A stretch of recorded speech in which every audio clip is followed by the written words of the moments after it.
Welcome back. We're past the dice. Doing another adventure of Daggerheart. This being said, we hope that you enjoy our content. Liking and subscribing does more than you'll ever know, and we greatly appreciate every little bit. So, let's go ahead and get right into it. We last left off with the party making their way underneath the Dragon's Piss. A local bar that you all had completely decapitated the owners of. Yeah. Through a few little investigations, you guys made your way down. Hawthorne ended up taking flight and finding a kind of like a cellar from down below. And down below into the cellar, you were met with 4 entities that were covered in a void-like flame, if you will. Each of you were grabbed and have a knife to your throat. Last we left off. Mm-hmm. So, let me paint this image a little bit clearer to you. And Felely, you were kind of leading everyone into the spear. Tip of the spear. As you had gotten grabbed and as your eyes kind of readjust to this kind of dark cellar area, you notice that there is, it's almost like an underground dock down below. You see lots of crates that are everywhere.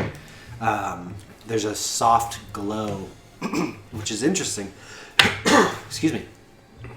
The water down below this place is crystal clear and almost illuminated a blue, kind of reflecting off. Not like the sea or even the bell in the center of the town.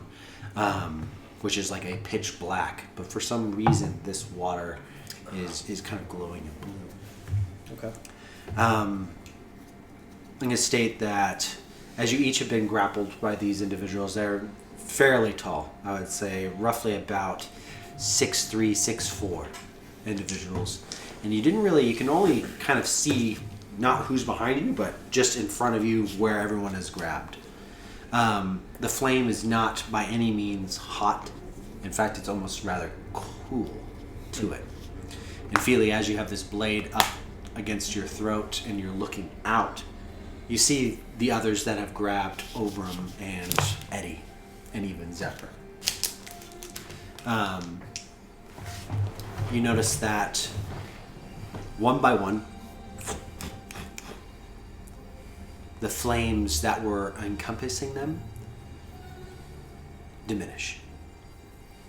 Underneath the flames, you see these figures with these almost star-like eyes, as if you look directly into the eyes, you see just almost like a galaxy in the eye itself. They appear to be wearing kind of torn, rotten leathers. And a very distinguishing feature, some of them, like one of them that's holding Eddie as an example, has like a very prominent like mohawk, where the whites in each of their hair is very prominent white, and then at the tips of the hair is like a light purple. The best way I can describe them other than that is they are built like Vikings and they look like Vikings as they hold a blade to your throat. The one behind you, Felely, since you took the frontal stride, you hear behind you as this very muscular individual states, "Who are you?" And he has the blade up to your throat. My name is Vasco Felely.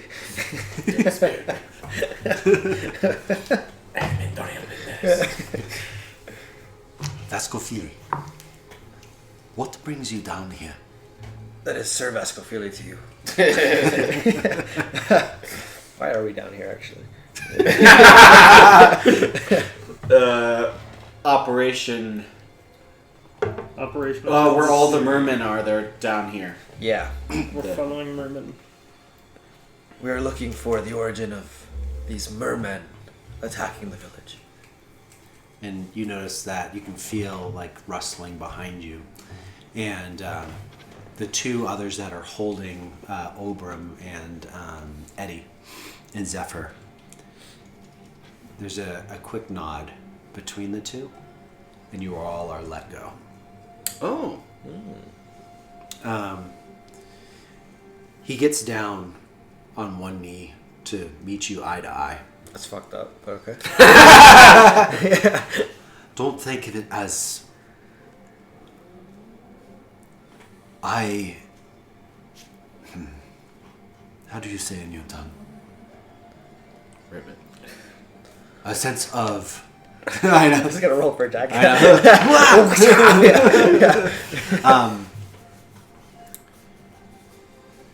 I do not know you, and it's a matter of respect to look at you in the eye. And you notice that when you're looking and staring at him through his eyes, there's once again this almost galaxy-like structure to his eyes. We are looking for the same thing. Explain yourself. Something similar. There's a rift that has been ripped open. Apparently, the Crawling King's army is coming underneath the city instead of up top. We believe that the mermen have a part to play in this. So they're trying to, Oram speaks up. So they're trying to infiltrate the city, the Crawling King is. From underneath. I apologize. Let me introduce myself. My name is Goran.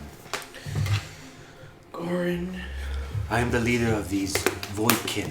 Voidkin. Void Genasi. Oh my gosh.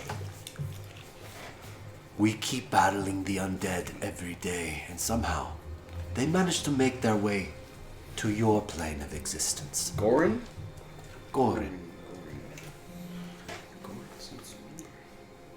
So, they have torn through the void to be here.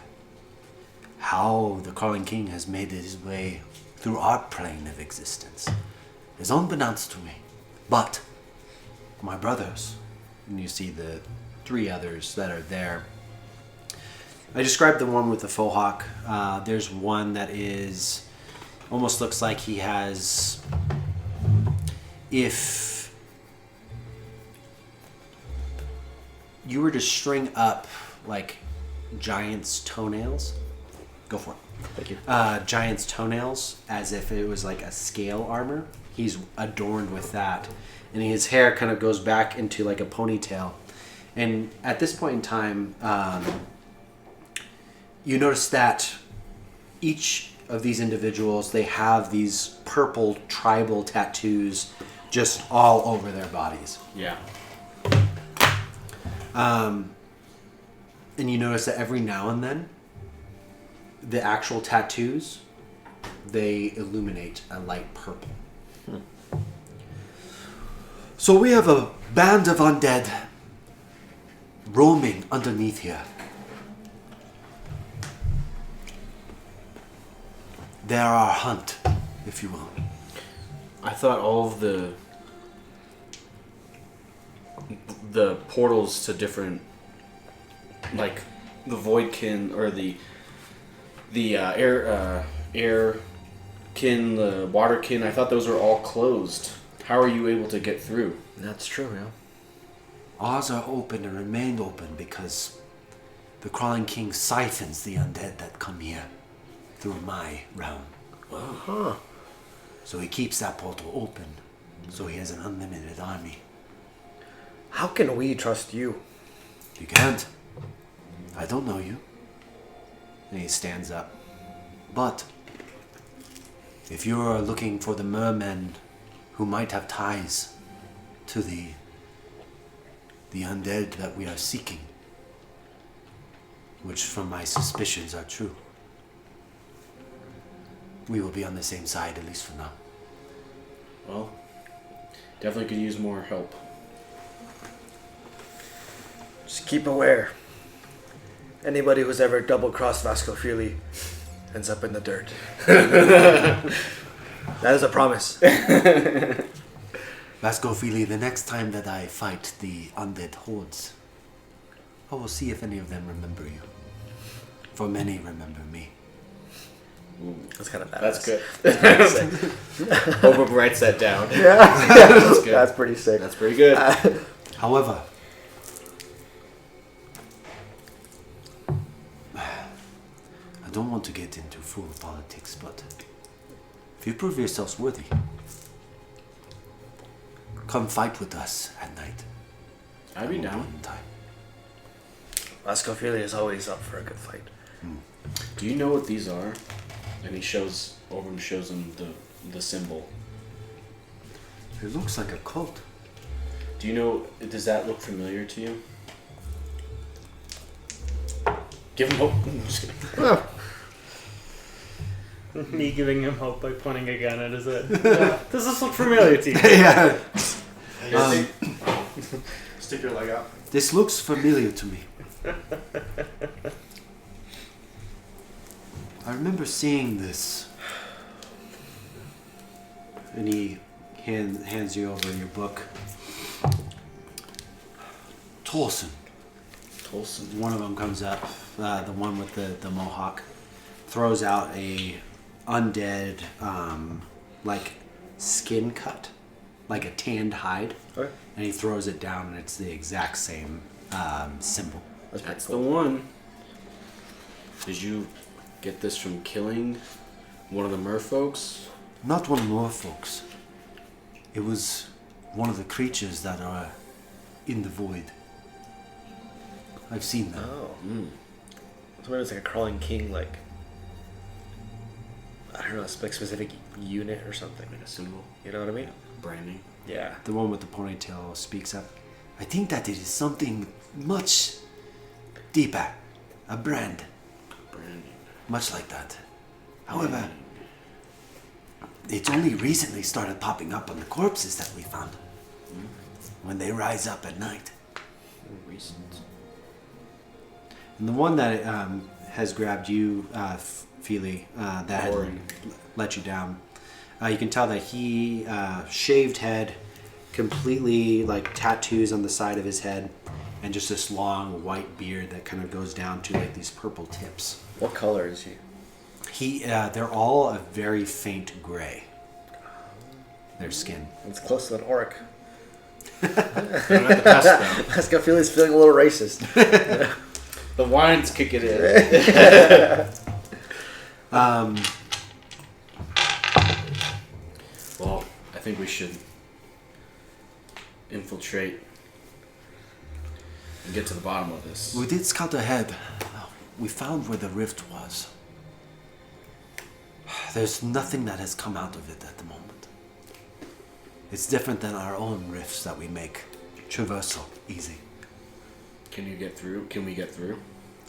I don't know if I would want to go through that rift.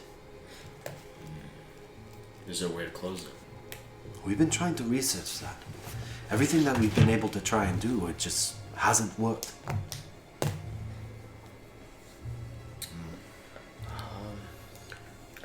Could try one of us to go through. Yeah. I can go through. We can all go through. I bet you it's probably like an Oblivion gate where you can close it from the inside. Maybe you have to. Maybe the rift has to get closed on the inside. Yeah. I bet you there's something that's keeping it open. Some mechanism, Or some a person beast. or something, yeah. Well, it's worth a try. My worry is that it is the Crawling King. Oh, we'll just kill him. No big deal. Vasco Feley's not afraid of the crawling coward. You hear one That's of a good them one. kind of speak up. I like the frogman. Crawling coward. We could use more courage in our ranks. Crawling coward. Oram writes that down. We do not fear the undead. We fight them every night. However, this leak is a problem. Let me show you where we found the gate. Okay. If you'll join. Yeah. We shall follow. I'm following. Eddie, during this conversation, You notice that the one with the shaved head continues to glance at you during these conversations. Your eyes meet occasionally here and there.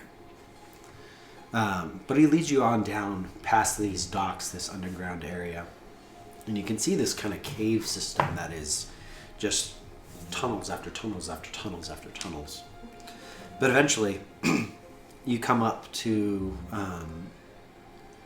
around the corner and kind of down a few steps. I would say that Oram, you notice this immediately. Very similar Elven architecture. This marble-like structure that kind of curves around. And you notice that there's a very dark, purple portal that's kind of just ever swirling in this encompassment. And you notice in a foreign language to you, these letters that are all lit up. This structure looks elvish. Ancient. Can't read it. We can. It states that death's door is here. It's an old structure. And you can kind of see these ruins just kind of embedded into the walls underneath this place. Just completely just broken down, very old. Now, we have traced that here has been where they're coming through, making trade with the mermen. We've been able to track down that much. This has been here. This looks like it's been here forever. Has this portal always been? My judgment, probably. Is there other ones like this, I wonder? There's many throughout the world. That's how we're able to traverse. Now, if the Crawling King is using this to get underneath your settlements, from what my scouts have told me, it worries me that he is ever the trickster, ever the planner, ever the plotter. But I guess you would have to be that to be able to destroy the world once or twice. We have encountered something similar. Felely and I. These creatures came through a manor inside Illidan, one of our cities. Infiltrated and captured. Were capturing people. They came through and then they just disappeared. We couldn't find them. They vanished out of nowhere. But definitely, there was definitely a heavy mist in the air, something like the Crawling King was present. And that portal did close. You can see him kind of stroke his beard, and when he does, you can tell that he's lost in thought. And specifically at that moment, you notice that the tattoos begin to kind of glow. As if whenever he seems to be thinking or they start thinking, there's a slight glow that happens specifically around the tattoos. Okay. That's very interesting. Well, neither here nor there. We are here in the now. So, my worry is that if these trades are happening under the town, they could rupture whatever you have begun to build on the surface.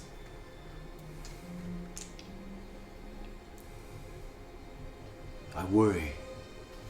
At this point in time, you begin hearing all around you the sounds of the undead. You hear the sound and you notice that immediately, as if in unison, the four of them take a stance. And that begins our battle. We'll go ahead and get right into it. Fuck yeah. Vascophilia is hard as a rock. His little frog dick, dude. Just. How big is your dick? So I think I rolled pretty low. I want to say it's kind of small. Is it chubby? I think it's just short and small. That's okay. That's Vascophilia. Well, that's what the tongues are. That's what the tongue is for. Yeah. That's why he's so good with it, because he can't use his dick. pick a box. Yeah, he's got to make up for it. All right. So to describe this area, elven runes kind of everywhere around you. There's a dock, kind of this light blue kind of structure, or water kind of going everywhere. The two of them begin, the four of them begin to take a stance. I take a and stance get too. ready.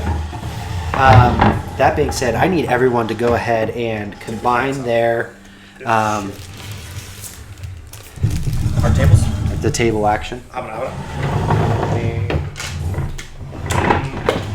Compress. Shit, yeah. It's more or less of just a little compression. Yeah.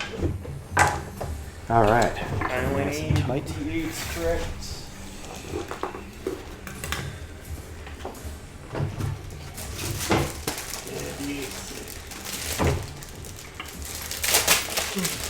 Let's go. Tip of the spear. Dip with something, mate. Am I right? Sorry. God damn. It's some good wine, Sean. Yeah, it's super cheap. Delicious. All right. Tip of the spear. So at this point in time, you all are right about here. Go ahead and place yourselves where you like. Tip of the spear. Tip of the spear. Where's Zephyr? Right here. Yeah, where's that little fucking cat freak? So we're going to use our figures from last night Yeah. that we built. Oh, that's them? You guys look sick.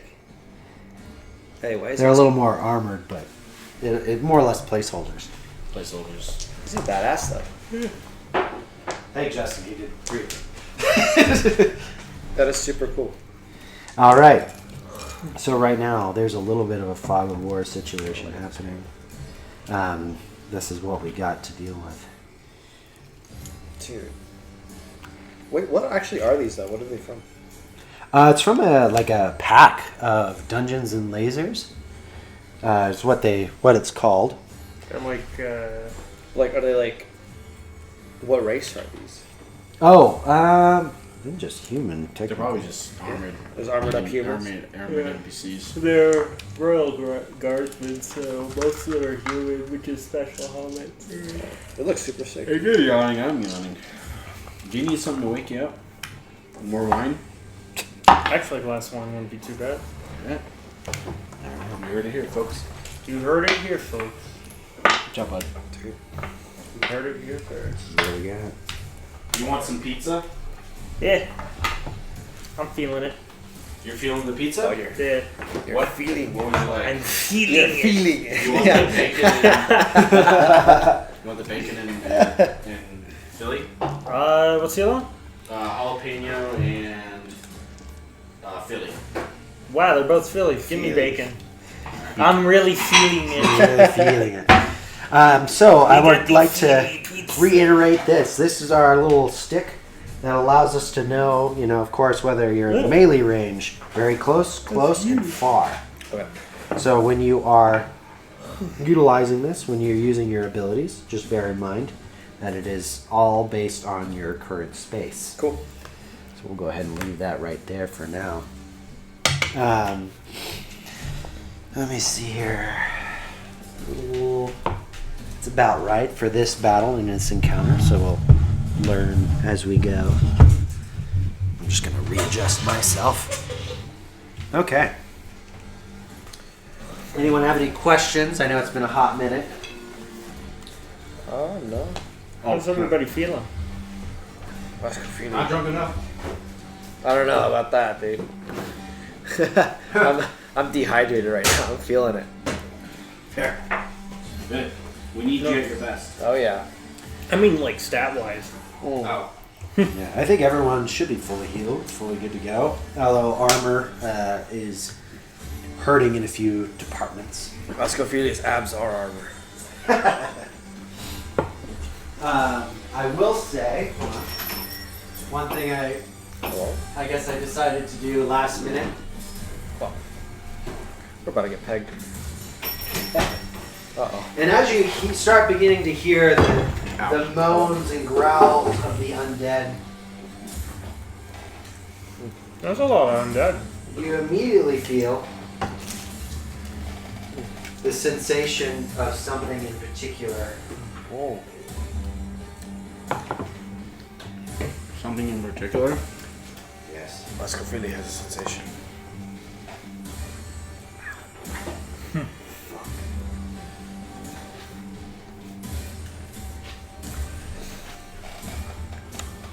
What's that?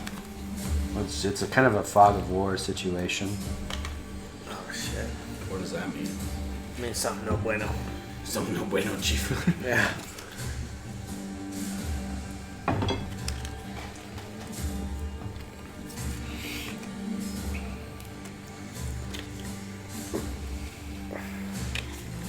Now, don't pay too much attention to the particulars, so to speak. It's like Gears of War emergence holes. No, just the actual We'd be fucked. names. Where's my grenades at? Close those holes. If you get close to one of those things or step on it, they will reveal something to you. Get on Troika. Okay, so without further ado, you begin hearing the sounds and moans as they begin to emerge from the shadows themselves. And admittedly, taking you by surprise. That being said, we're going to start off the spotlight on me. No! Did you use your fear? And he'll do that. He'll put his hand around your mouth. That's okay. Or, Yeah. you know what I mean. Yeah. You knew exactly. You okay? Yeah, chill. Oh, okay. Anyway, so you begin hearing the sounds and moans of the undead, taking you by surprise. The 4 Void Genasi or Voidkin kind of immediately surround themselves in position. You notice that one of them was carrying a giant battle axe that seems to wasn't on his back immediately, but he puts his hand through this almost starry night void and grabs out through it a giant battle axe. And the rest of them arm themselves through the void and grabbing whatever it may be in this almost pocket dimension that they have their weapons in. Badass, bro. But they are fully geared, fully ready. But the undead horde begins to move in. In response to everybody kind of getting into a stance, I'm going to mark a stress and ignite for the rest of the combat. Okay. Nice. So you see Eddie just kind of ignite flames around him. And once again, the one that kind of had Felely at first, as he positions himself with his two-handed axe, he immediately turns and looks, I thought I knew you. And then he begins to turn. It is now the zombies' turn. They're going to go ahead and begin making their attack.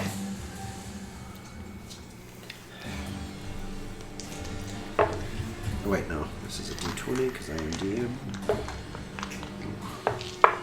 Me too. So 2 of them end up taking a strike at the one with the mohawk and top of, and completely just taking a nice little chunk out of him. This one right here goes ahead, and you see these as they begin to crawl. Completely misses that one. This one guy right here, as they emerge from the shadows, that one gets attacked. This one gets that far. They're kind of slow moving. This one disappears inside of here. Oh no. This What one is goes that to box? attack. It just disappeared. Hits. This one begins to kind of crawl up on it. You notice that this one, there are some green tokens that are here. They're a little bit different than the typical undead. So you see these zombies kind of coming out through here. But these right here, you notice that they are on all four legs. They are in rags. And you notice that it's almost like puppet-like in terms of how they move. Almost as if they're a marionette. However, they are made of flesh and bone as they begin to crawl. Each one of them having a hole in their stomach. That being said, Eddie, Oh, shit. I need you to go ahead and roll a strength roll. This one comes up and you begin to hear behind you a woman's cry behind you. And you begin hearing this sorrowful look, or this sound behind you. And as you turn around with your guns ready, she begins to wrap 6 arms around you. What was your strength? 15 with hope. Okay, it's a contested roll. Let's see. I dropped the dice. Ooh. Take the hope. However, you are now engulfed. So she begins to wrap you around and stuffs you in the orifice of her stomach. And she begins to kind of put you inside and almost cradle you like a child. Uh-oh. Nice. You are now fully grappled. And at this point in time, I'm going to use the term AC, but your defense is down by 2 as you are held. Ah, shit. Same thing is going to be happening to Zephyr. Let me go ahead and... Fuck. I need a grab. Oh, natural 1, so I'm okay. Nice. So it begins to try and grab a hold of Zephyr and stuff him in, but when that happens, he quickly shakes off this creature as she begins to sorrowfully cry out. And you notice, I would say, Felely, where you're at, as Zephyr kind of kicks this woman off. You notice that where her tear ducts are, just black blood is kind of coming out of the eyes themselves, and there's always this kind of black gook coming out of her. Just in case. Let's see here. This one enters in That's alright. here, and then other movement. You can hear scurrying and things of that nature happening further off into these ruins. I'm going to say it is now your guys' spotlight. The Void Genasi or Voidkin will go ahead and go last, but what are you all doing and I would say that in order to get out of the situation that you are currently in, you will have to strength contest again, Eddie. What if we kill it? Player helps? You can kill it if you want to, or a player can help you with hope. Can I attack while inside? Currently, right now, you are disabled. Okay. You are shoved inside the orifice where a womb would be. You are currently being stuffed inside of this creature's body as she is crying profusely. Guys, Let's this is try and kill it. progress. Yeah. I'm a bum rush that thing and try and kill it so I can get him out. Okay. Go ahead and roll to hit. Alright. And Felely, where are you at? Yeah, you're right here. Yeah. I'll just walk right over. Let's see. So that's 15. Do I add anything to this? You add your strength. So 17 hope. Hits. Sick. Take the hope. Go ahead and roll damage. Alright. So Felely, you're seeing Eddie kind of be engulfed, and with this blood, this goop, this black tar almost, you notice that Eddie's flames are immediately getting cut out and almost suffocating him. Alright. Do I take any damage? No, you're just grappled. Dirty 20? Dirty 20? Dirty 20 damage. Doing major damage to it. So, Felely, you run on up with your sword and kind of just cut directly into it. And you notice she goes, "Woo!" and she holds on to herself and backs away as a reaction 2 feet. Wait, don't you have a thing that does reactions? Yeah, I do actually. Thank you. That's true. Yeah, I have attack of opportunity. There you So go. when an adversary within melee range attempts to leave that range, Boom, make you a can go reaction ahead and roll. try and hit again. Okay. Roll to hit. Roll Dude, to thank hit. you. Sorry. I appreciate that. Thank you. All right. Four. 4. Fear. Didn't hit. I'll take the fear though. Alright. So Eddie gets pulled back 10 feet. She seems to be wanting to keep him and begins to almost turn away and run as she's holding this suffocating Eddie. All right, that was with fear, the second hit. Does that count or no? It does count. So as immediate reaction because of this creature right here, she's going to go ahead and begin to cry. And when she does, Eddie, I need you to go ahead and roll a instinct roll.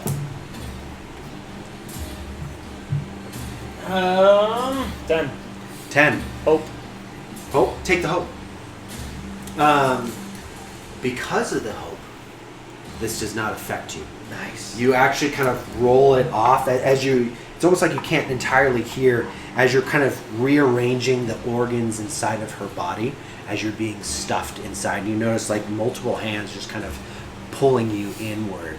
You've rearranged a few women's organs, huh?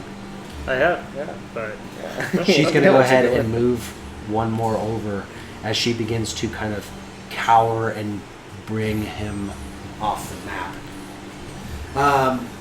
That being said, it is now technically you both have a spotlight. Alright. Is he able to break free or he can't do anything? He can try and break free.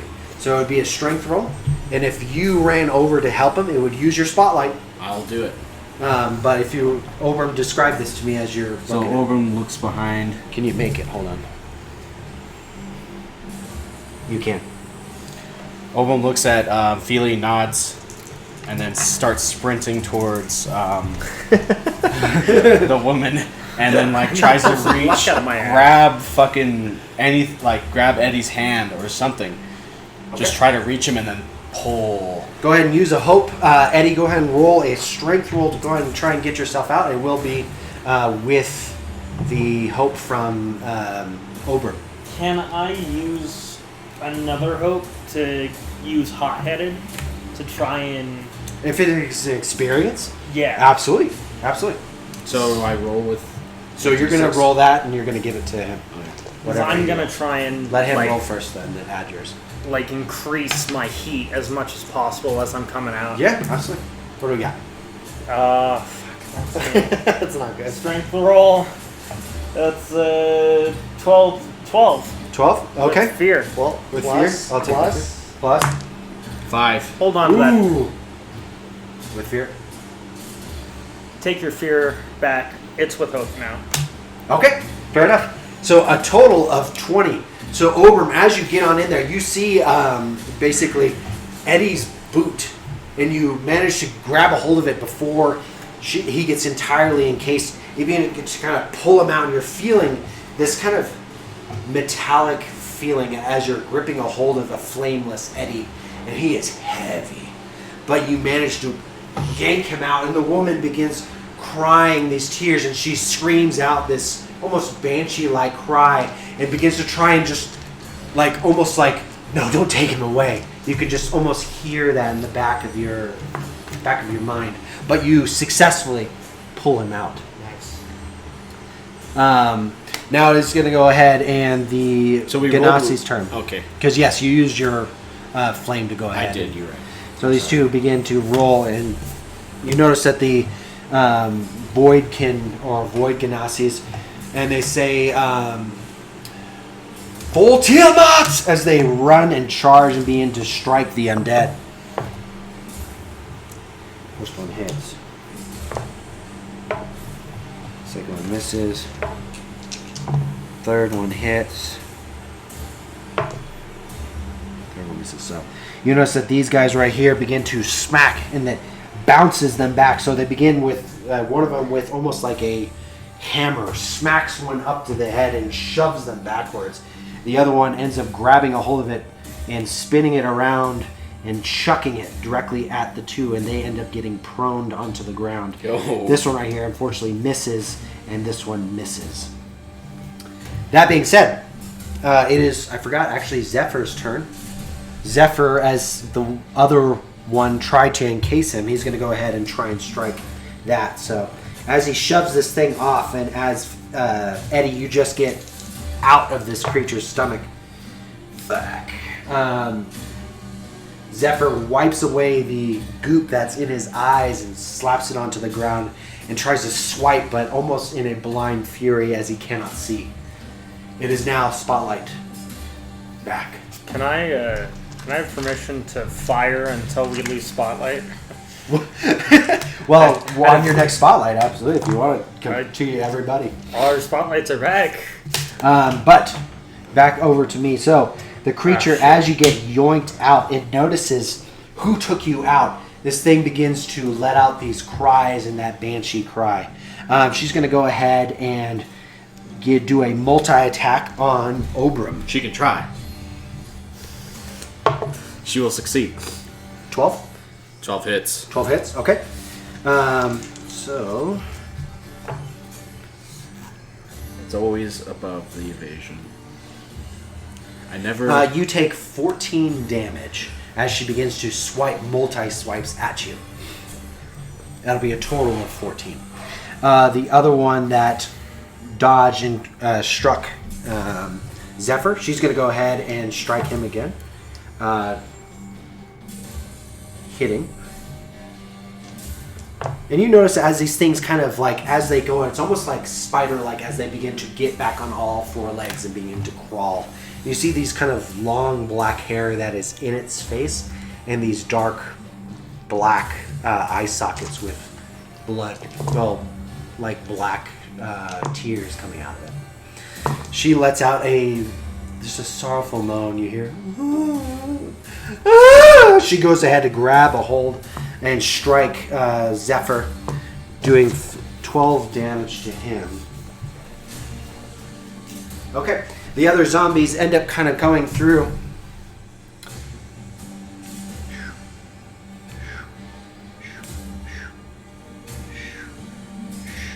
They're slowly making their way. I would say, Eddie, go ahead and do a instinct roll for me as you... Instinct? Yep. 11. 11. Just enough to notice that a few more begin to kind of crowd out. You notice that wherever these things are coming from, they're coming in waves. I'm going to go ahead and do a blitz for the Genasi. Hit. Cut. Hit. Critical. Nice. Hit. This is actually the zombies attacking the Genasi. Not nice. Not nice. Plus 4. That's the critical one. Okay. You notice these zombies, they begin to kind of rip and tear into these Voidkin. And you notice that they're kind of struggling a little bit as this swarm just begins to kind of come through. Let's see here. That being said, Spotlight is back on you. What are you guys doing? You constantly hear the sounds of zombies.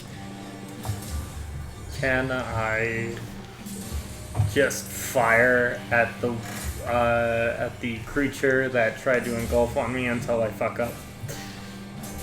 It's entirely up to your party It's up members. to you guys. Well, because are you able to use that, or does it take up a spotlight? Technically, it would take up a spotlight, but for official rules, we could technically keep going until I fuck up spotlight. I'm planning on going to help the Genasis. I want to help them out before they get eaten. So maybe stick to the Spotlight homebrew view. Okay. Yeah. I'm going to take an opportunity to fire at this thing at least once. Yeah, go for it. Yeah. Go ahead and roll the hit. Leading with Colt's Legacy. That's reliable. I get a +4 to my attack. Or I get a +1 to my attack on top of my already existing +3, so that's a +4. 12, 16. Is there any additional bonus for being ignited? Wrong card. No. It's only for damage rolls. But that's a 16 with hope. 16 with hope for that thing? Yes. Hits. Go ahead and roll damage. Are you cool if I go next? Send it. Thank you. 4. That's for Cult's Legacy. That's 4 plus 10 plus 2 magical. That's 14 on 1 bullet.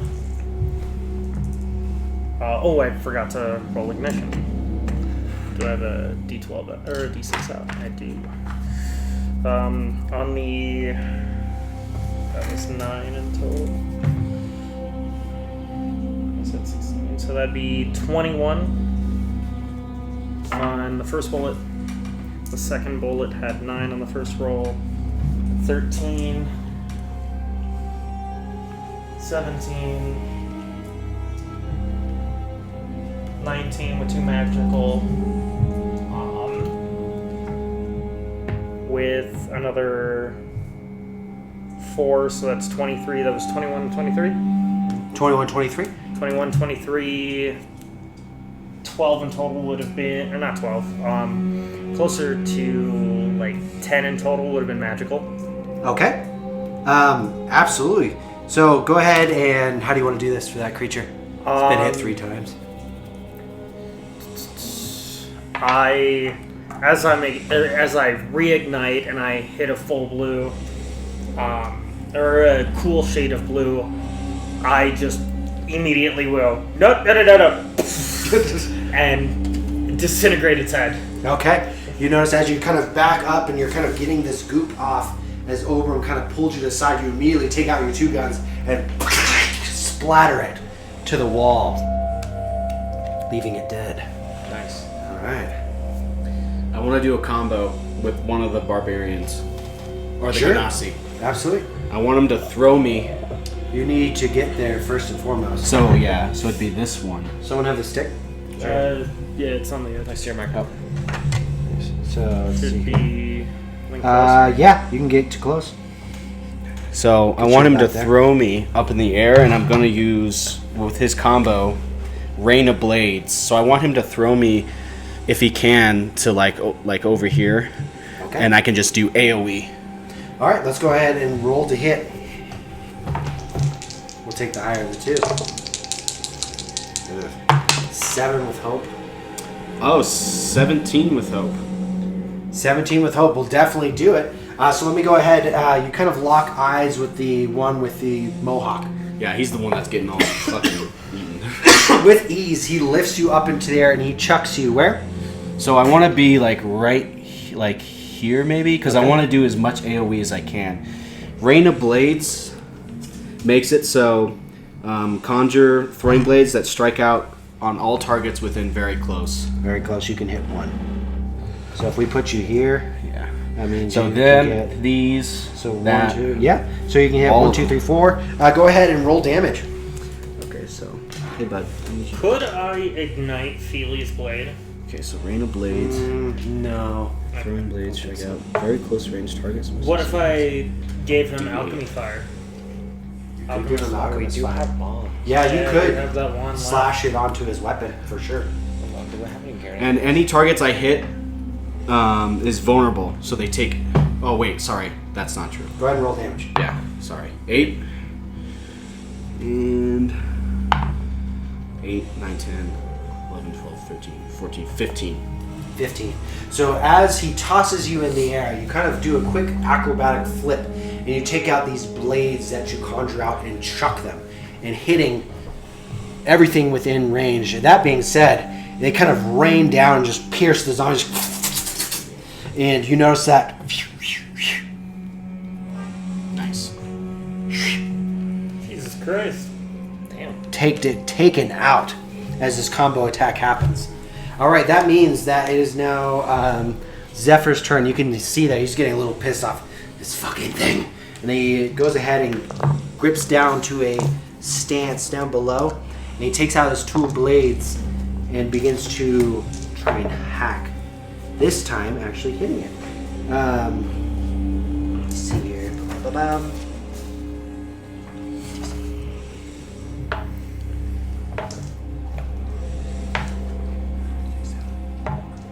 So rips into this one. He begins to kind of jump out with both of his blades, slashing the creature up, doing a somersault back down to his legs, and dashing and slashing through it.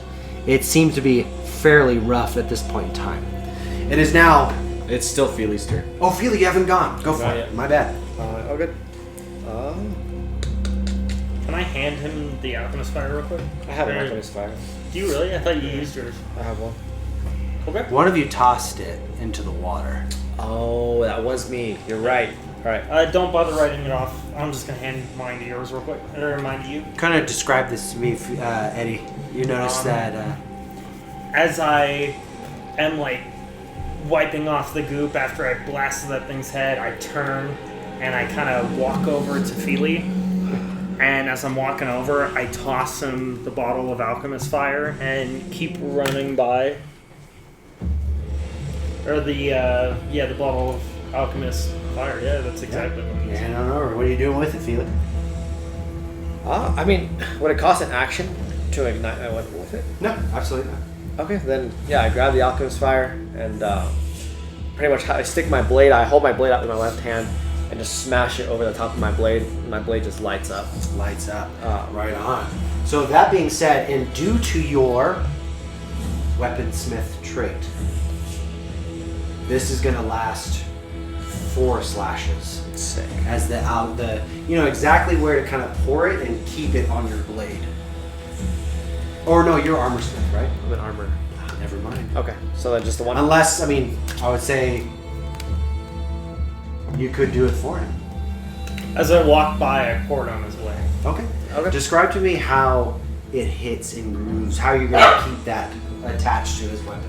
As Eddie runs up, it's almost as if time slows down for him as he identifies each point on the blade in which not only is familiar with Felely's strikes, but also will be able to hold the flame better. And he opens the bottle, and as he runs by, Felely's not really paying attention, and he rubs the bottle past the point of the blade, holding the blade down with his thumb. And as he does, the blade ignites as he goes by. And at the end of it, he drops the bottle next to Felely, creating a little puddle of fire next to him as he approaches behind the other 3 Voidkin. Okay. And almost instantaneously, just because of Eddie's natural flame, and he's running a little hot, the alchemy fire ignites blue. So, Felely, as you slash it out, you're kind of, it's engraved into your weapon for 4 slashes. Sick. Alchemy fire, those stats are all the same with each hit. Oh my god. How All are you right. doing this? 4 strikes. I mean, I almost want to just. That's tough. Because this guy's almost dead, isn't he? Does Whirlwind count as He's hurt. 1 strike, or does that count as... It hits and then hits the others. Yeah, but would that nuke all of my? Would that Four? nuke all- No, that would be 1 strike. Just That's what saying. I'm thinking. That's what I'm thinking That's what too. I'm saying. Let me look at my whirlwind. You notice these creatures kind of begin to kind of crumb out. And the one that's in front of Zephyr, you notice that she is just, when he had struck, some of the limbs have been cut off. But you notice that she's standing and kind of holding herself. Yeah, I'm gonna do a whirlwind. So I'm gonna ask Felely does a little frog hop over yonder, Oh, yeah. next to the Voidkin. That puts me within very close to 3 of these dudes. Yeah. I'm gonna let out a whirlwind. Right on. Roll to hit the first one, and the others take reduced damage. All right. All right, dude. There we go. Here we go. Felely charges forward, does a few hops. You notice as the Voidkin is right next to you, his shield up, shoving one off. You immediately take out your flaming blade. 9 hope. 9 with hope. For these, it hits. Just barely. Yeah. Go ahead and roll damage for God these weak ones. Damn. Okay. And then so one takes full damage, the rest take half. Yes, sir. Okay. So then, hold on. What's Alchemist Fire was 2d12? Yes. And then I think this is your proficiency. Yeah, this should be my regular roll. So a d20 plus 7 and then plus Oh, okay. my fire. Yeah. Alright, let's see. So 16 plus 7, that's 23 for damage. Be engaged. And then Both of yous. plus so 23 plus 15, 30, God damn. 38. Easily. So one takes 38, the rest will take, was that like 18? Probably kill them all. Hold on. I would say 19. 19 because of the damage that the Void Genasi has already been doing.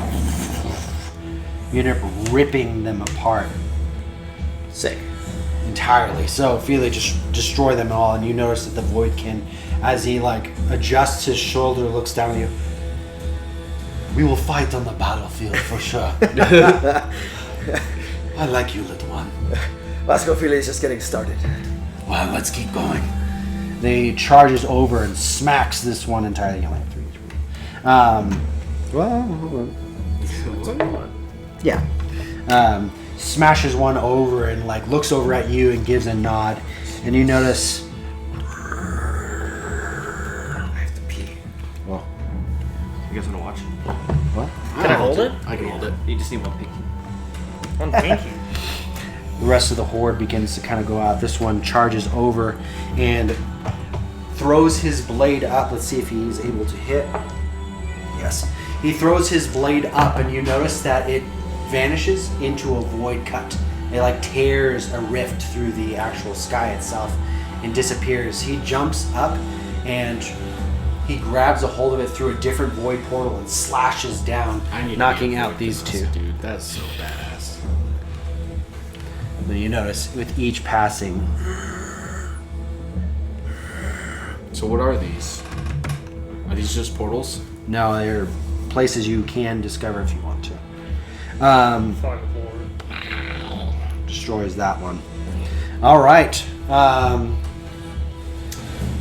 Spotlight's back up or no? Spotlight. Yes, spotlight is back My up. torch is lit. This one's gonna go ahead. My cock is Hard. hard. All right, it is now your go. What are you guys doing?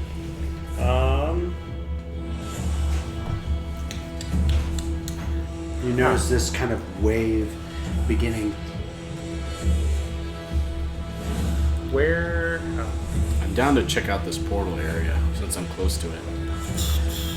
Some more horse coming. That's kind of insane.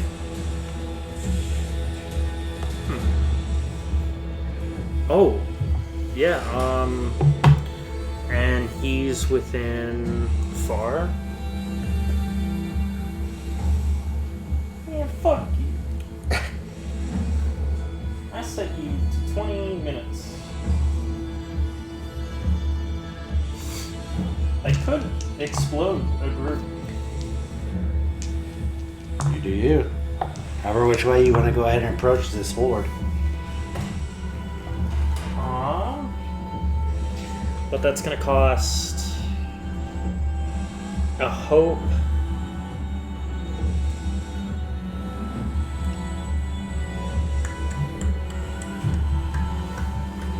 It's gonna cost me 2 hope to do that. Yeah, fuck it. I'm gonna fire at this guy right here. As I'm running up past the group. Okay. I think that's within range. Yeah. I'd say that's within Fog of War territory. What is that? So you notice as you kind of dash through, there are this elegant ranger statue that is kind of propped up, made of the kind of like this white marble with black veins kind of going through it. There's no particular event, but this is an explorable area if you so choose to potentially get something. Only one of you can investigate it. You said that these creatures are coming from here, right? Yeah, they appear to be coming from here. some of the lights over by our apartment went down. Oh no. Some of the lights at table. Oh yeah, I got that text too. Oh, okay. I didn't get it until now. Yeah, the twin just texted. Think I'm gonna ignore it, and I'm gonna fire at this guy. Absolutely. Roll the hit. You do know you need at least a 9. Oh yeah. I'm hot-headed. So, actually, I'm gonna not spend that hope to do hot-headed because I know I'm gonna hit. I have a +4 with a. Somebody roll what my fear dice is. Your fear? Yeah, not roll it, but look at it. It's either a 5 or a 7. If it's 5, Which is your black? yeah, it's my black one. So I would imagine it'd be 7. I always thought the flat. Okay. In which case, 7 and 7, that'd be a critical. From what I read. 5 and 7. it's 5 and 7 because it was leaning on both. Oh, between I see 7 what and you're 5. saying. I apologize. No, it's all right. So, it's with fear, but what? That's 13, 15. Definitely hits. It hits. Take the fear. I'm gonna spend a hope to turn that into a whirlwind when it hits. I've lost my pencil. Use this one. Nah, I can't. Oh, that's right, computers. Yep. Computers. Technology. Fire at this guy, turn it into a whirlwind, which means everyone in this area gets hit. You're right on. Roll damage. Rolling damage for the first one. Yep. And describe this to me as it hits the initial impact and how it shrapnels to the others. As Eddie's kind of running up, he looks at this crowd and he can envision this like cone of death in front of him as he points Colt's old reliable and fires at the first one and spins Susanna ahead of him and kind of tries to propel the bullet coming out of this one ever so faster. Curve the bullet. And as it collides, the shrapnel explodes in a cone. Whoa. And Like a shotgun. yeah, kinda, yeah. That's these are D8s, right? No. I should have known when I rolled a 9. That's with Colts, so that's an 11, 14, 19, and then with Susanna, adds, 14.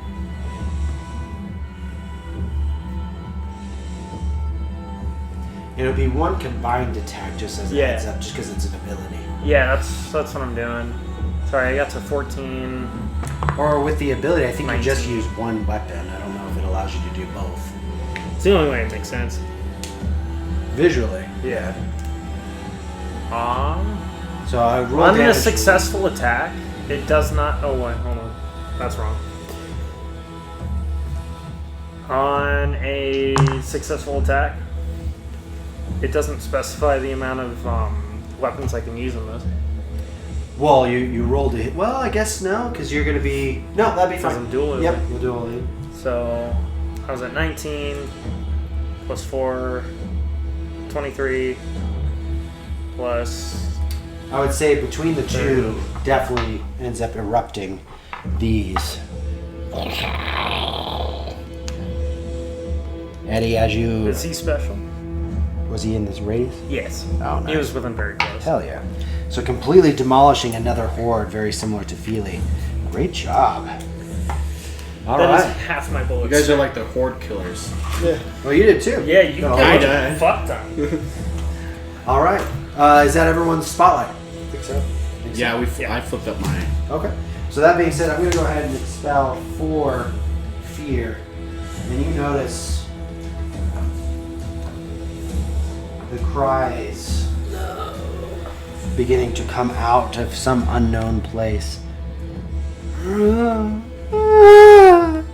you hear this sorrowful sound as they begin to emerge from the darkness. Spotlight is now on me. These begin charging over. Felely, I need you to go ahead and roll a strength roll. Got and they begin crawling on all 4 legs. Aren't these dead from my blades? Because we did No, a this combo one together. didn't, but there were 3 that died. Okay, this and one wasn't. he attacked all of them. Correct. technically? This Okay. one did not die. Okay. 17 hope. So to hope, take the hope. Let's see, it is an initial contested roll. 18. Oh, fuck. So you end up getting engulfed. You begin feeling this cold, almost coagulated blood sensation as it wraps around you, and she begins to wrap you around. She begins to cry out this mournful, tearful eyes. These run on over.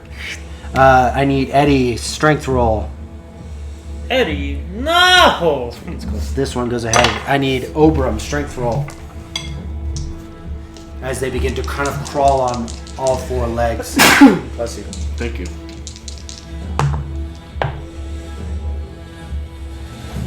11 for Oram, what'd you get? I actually got 11. 10. 9, Oh, 10? with your with your plus strength. 11.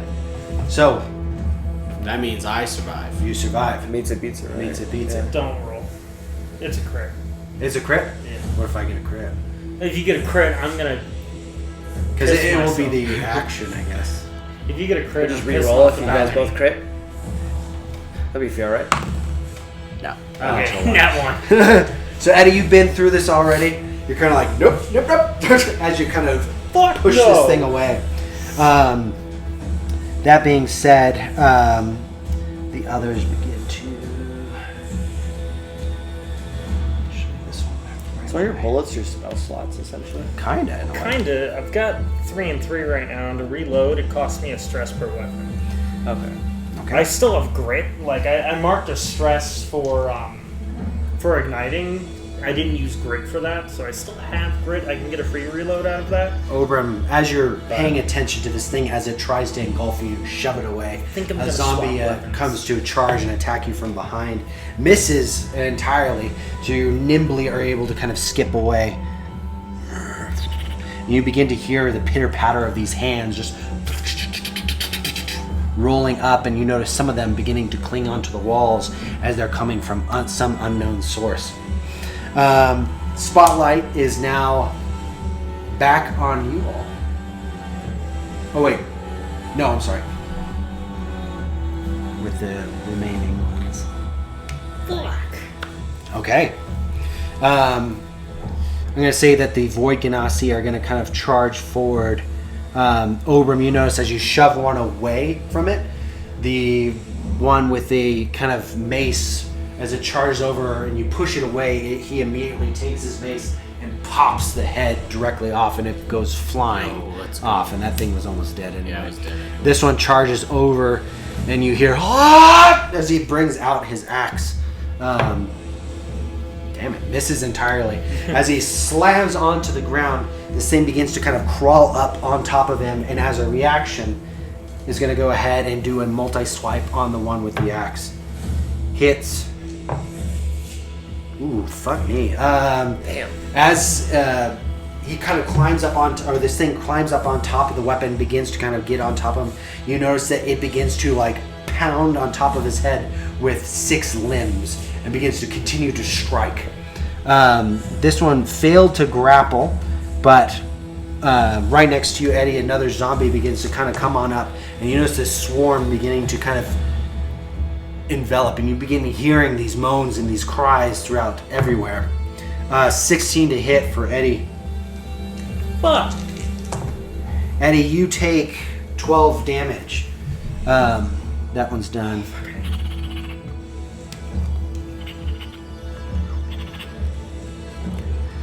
Now, at this point in time, I want you all to kind of look and strategize. You do know that this is an endless wave. You know one area that there is something there, kind of like a pipeline that is leading into this other area. There's an entrance here and an entrance over here, and there seems to be like obstructions kind of happening in between. Wait, so this is Yes. non-accessible. So Correct. we have to go through You there. do have to go through there to be able to make it through. Now, these other creatures are crawling on the walls to make it over to you. Now you can do an athletics check or an agility check to kind of climb on over, or you're able to pass through. But you did notice, Eddie, when you did approach, it's not a place that is dangerous. It is an area that you can explore if you wish to use an action. We have to. No, you can explore. You can go through it without looking. Oh, I see. All right. Now it is once again your guys' go. I was gonna move over here and do Rain of Blades for all these enemies, Sure. and that includes the one that's pounding him. Okay. Is that okay? Yeah, go ahead. Okay. I can't move. It's going to use a Oh, you're reaction grappling? to go ahead and grab a hold of you and try and bite your neck as you try and charge over this zombie. Well, it's more like a. So let's just see if it will be able to stop you in your tracks. Where is it? Critical success. So it stops you in your tracks. This is going to go ahead and bite right into your neck as it has stopped you entirely. Oram, you take 20 damage. 28 damage 28 damage. as it bites into you, and you are grappled and stopped in your tracks. You can still use an action, but you're stuck right where you're at as this thing has grabbed you. What are you doing?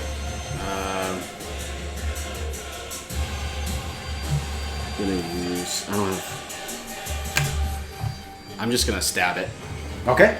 So as it is biting into you, go ahead and roll to hit.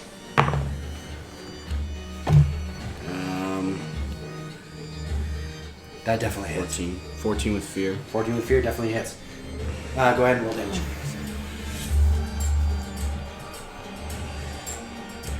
And remember, you got your 2.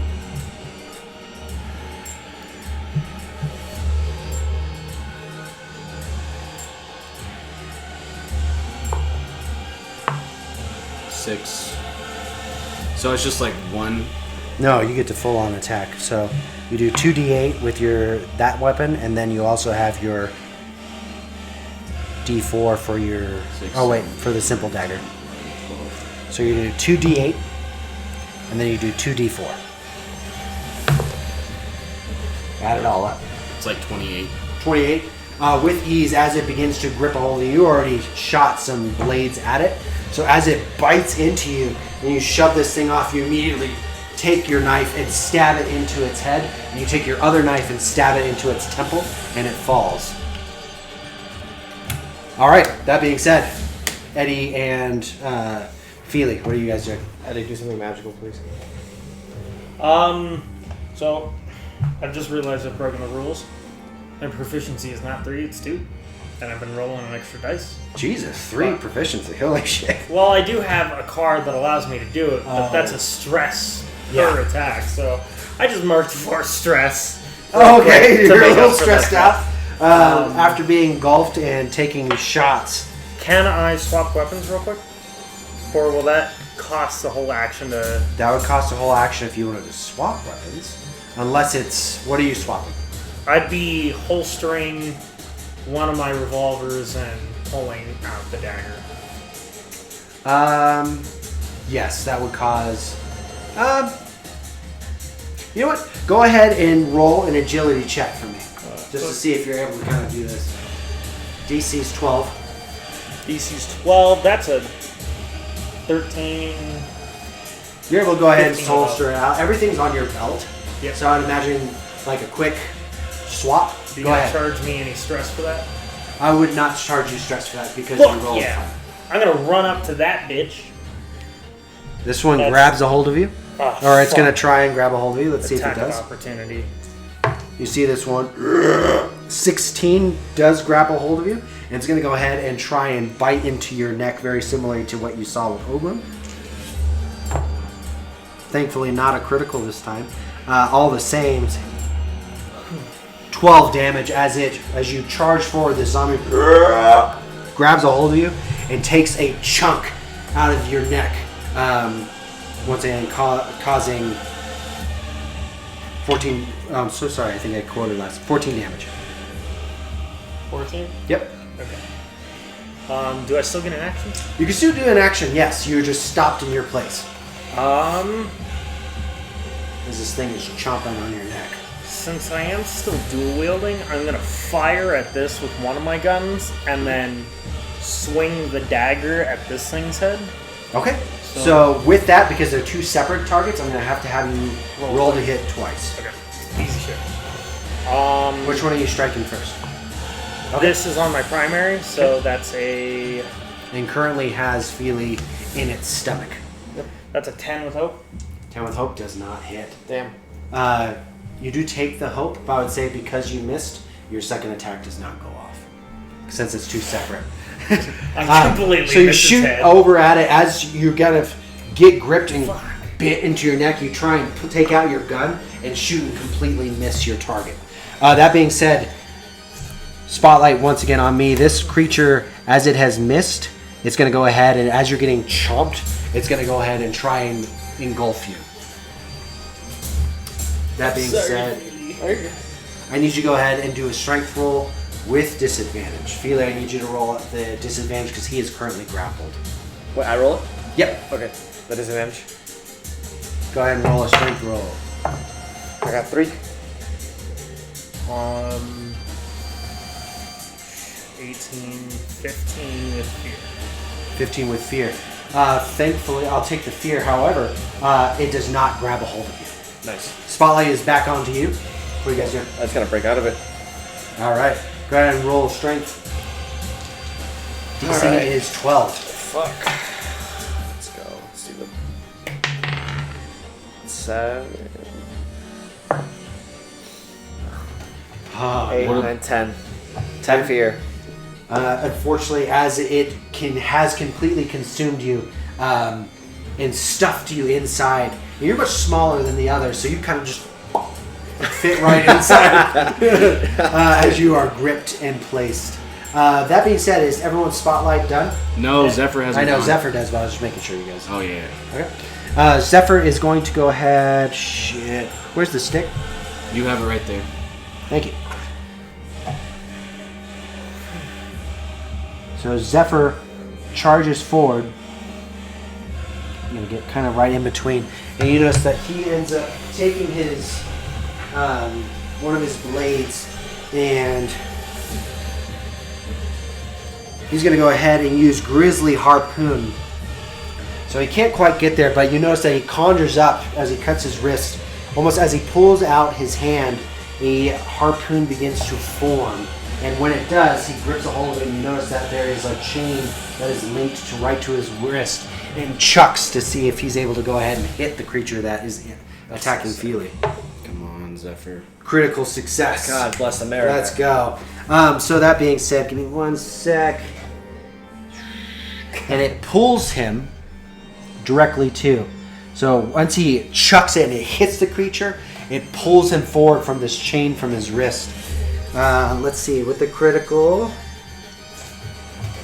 Second time he's done that all campaign. I know. D8. Where's my D8? If you need a D8, I have one. That's a D8. Yeah. This one's Sean. Yeah. Am I missing it? Oh, here it is. Okay.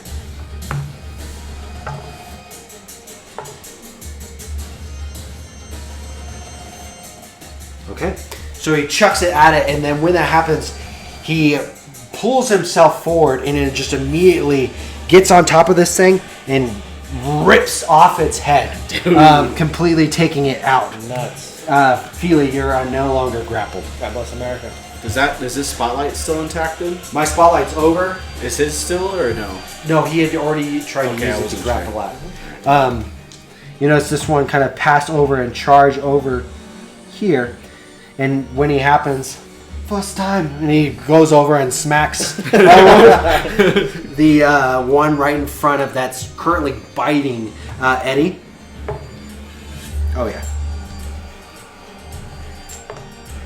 So Eddie, as this thing's biting a hold of you, and he gives a tap to Felely, he takes out his mace and basically smacks it right where it's gripping a hold of you, and then he grabs a hold of its neck and just snaps it off, and completely the head falls to the ground.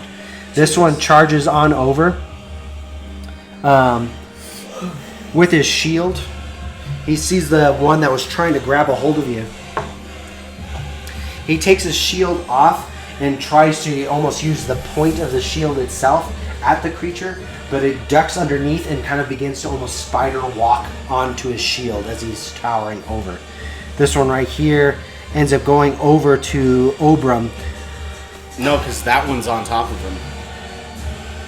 It's on top of him, It's yes. beating the shit out of him. It's attacking him, but it's not grappled. Okay. He ends up moving over. I'm going to toss you again. And he grabs a hold of you. We're going to go ahead and he's going to use his hope and be able to chuck you into the air and toss you right here. That being said, we both need to roll to see if we're able to hit. We're going to hit the weaker one because it's easier. Well, if I hit this, I hit them all. Well, we have to hit a target. Oh, yeah. If that makes sense. Not mine. Critical success, 2 and 2. 2 and 2. I see it right there. Go ahead and roll damage. It's going to be Nice, double, dude. whatever that is, and of course. And he gets to attack with double 2, right? Fuck. I don't know what's up with this dice. I rolled 20 damage. So he chucks you up into there. You fling up and kind of do a quick somersault, and once again do blades out. Okay, alright. Just making sure I had the right. 8 plus 2, so 10. 8 again, 10. And then I don't know what critical would do. It's double. Okay, so I will say, it's max damage to severe damage. These ones are still standing, but they're hurting drastically because they haven't been hit yet. And the little one completely demolished as you get tossed up and throw your blades out once again. I think that ends everyone's turn. I think so. Okay. That being said, the others begin to kind of funnel through.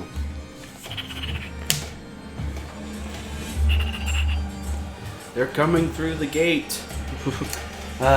These end up going to head. Oram, you're going to go ahead and potentially get grappled. I need you to go ahead and roll a strength saving throw. Oh, 24. That doesn't. So as it tries to grip a hold of you, and as you land nimbly and this tries to pounce on top of you, you move out of the way. The other one is going to go ahead and try the same. Go ahead and roll again. Backs against the wall. Shit. Natural 20. If you don't get a 20. I'm in. All right. You begin to get engulfed inside of it. And when this happens, you notice that as you get engulfed, your dying. samurai hat or the plume gets yoinked off entirely. And you notice that it falls to the ground and you see utter darkness. I'm going to go ahead and describe something for you as you have gotten into this thing's body. Everything goes dark and you immediately begin feeling the sensation of the undead. You get flashes of a woman that was looking forward to having a child, was looking forward to motherhood. And during the disaster, during the chaos of when the Crawling King's undead army, she was held down and the baby ripped from her stomach. And that ends that vision as you have absorbed a little bit of the undead. It is now your guys' go. What are you doing? We gotta get through that. We gotta get through the other side. They're just gonna keep coming.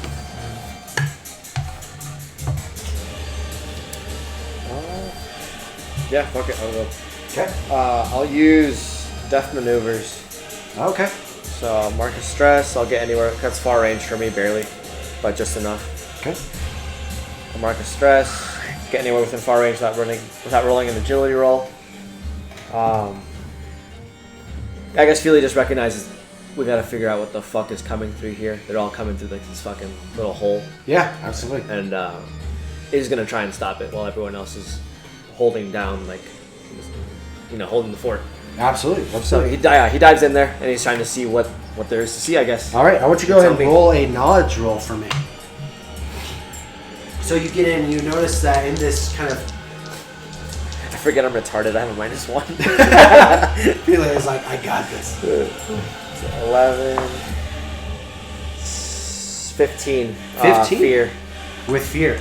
Felely, as you've gone into this, you notice that this beautiful statue of a ranger with her bow out and ready, you notice on the statue itself a pair of what looks like elven leather armor on the actual chest of her.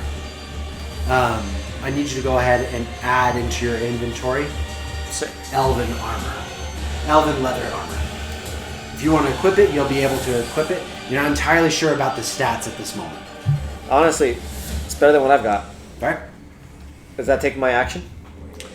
For using death removers, yes. Fuck it. Yeah, I'll just... Oh, wait. So can I still equip it or no? You can still equip it if you want to. Yeah, I'll equip it. Okay. Do I get these? So go ahead and basically, instead of the 2 that you're wearing, you end up having 5 armor slots. dude. Jeez. Now, I need you, unbeknownst to you, and you don't have your scholar in your party right now, I'm a target. I need you to roll a d4 for whatever negative effect you're going to have. This one? Yep.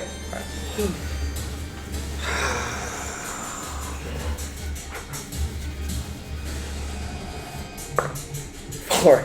That's not a bad thing. Oh, okay. It was just 1 of 4. Oh, okay. Okay, so that being said, the elven armor, you feel as you throw it on, it almost like suctions to your body. You notice that you immediately feel a little lightheaded, and you notice that there are like piercings basically that are digging into your skin while you have it. Nuts. While you're wearing this armor, you have minus 1 HP. Okay. But your thresholds are now different. Eddie, you have what armor again? I have leather. I have a leather duster or just leather armor. Okay. What were the pluses and minuses to that for? Its thresholds are 9 and 20. So you're gonna do 9 and 20, but you're gonna add +3 because you're level. Oh, so 9, 10, 12 for minor. 12 for minor. And 23 for major. There you go. Sick. Way better. Yep. Throw that on minus 1 HP though. Take it. I imagine Felely's running up and he sees the armor and he just is like rips it off. Yeah. Yeah. Honestly, yeah. After My he doesn't cloth even armor rip is it off, he gone. like gets up to it and he just flexes. Just Cloth armor is demolished. demolished. There we go. Okay, that ends your action as I'll well as take your it. spotlight. Who's next? Can I try something? Sure. Can I do siphon essence from inside the creature? I would say no. Currently, you are completely bound. I can still, like... I would say due to the mechanics, you are not able to move unless you break out. You guys can go next.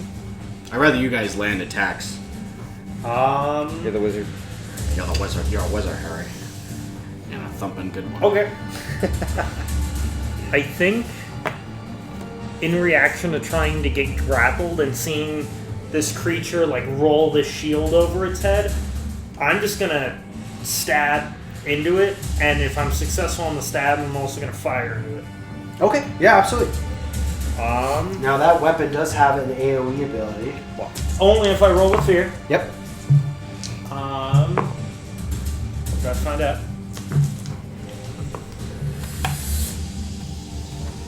Does a 20 hit? Definitely hits. Well, it's with fear. Okay. So go ahead and roll damage, and the Void Genasi are going to take some. The Void Genasi are going to take 4 magic damage. Okay. As for the damage on the creature, we have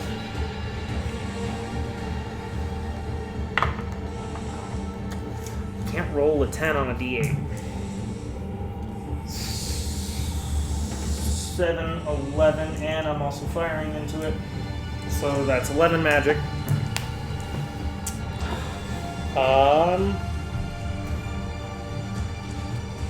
20 physical. 20 physical damage. 20 physical. How do you want to do 11 this for this guy right here? As I'm stabbing into it, and I'm twisting the blade.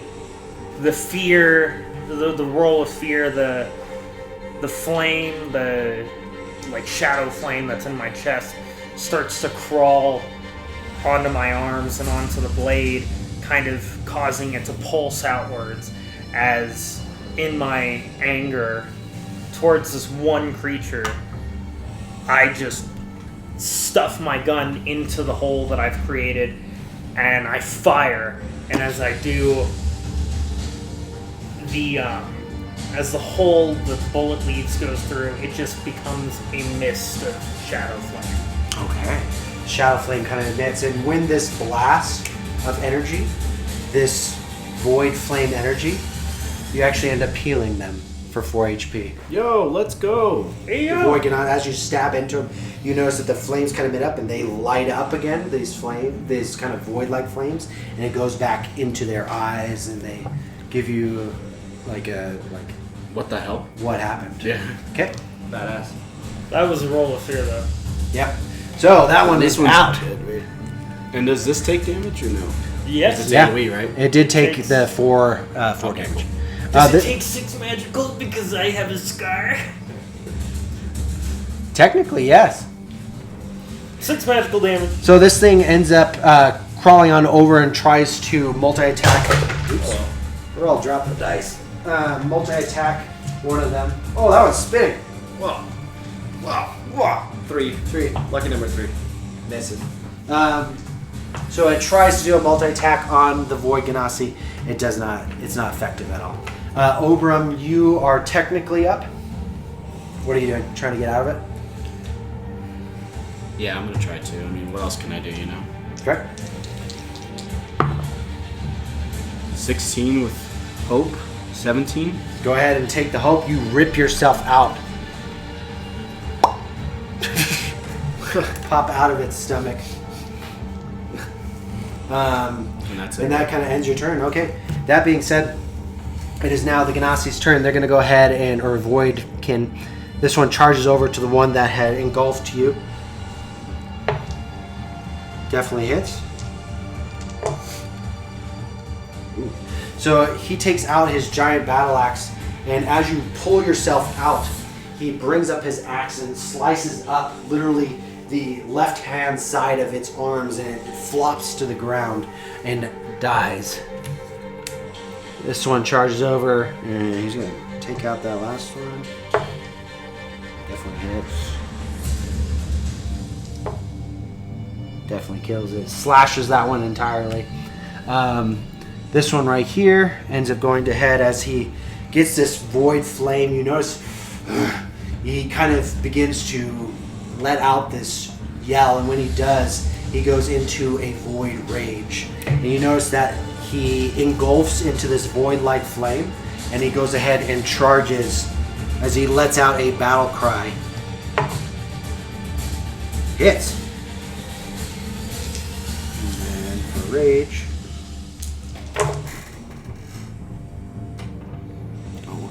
Doesn't kill it, but gets damn near close. Oh wait, no, he had 6 magical damage.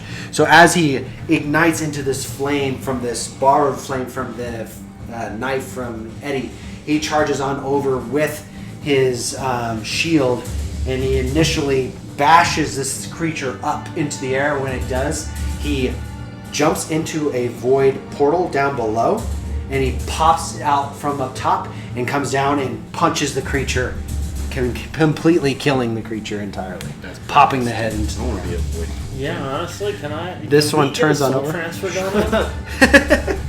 Well, I do have some things in place.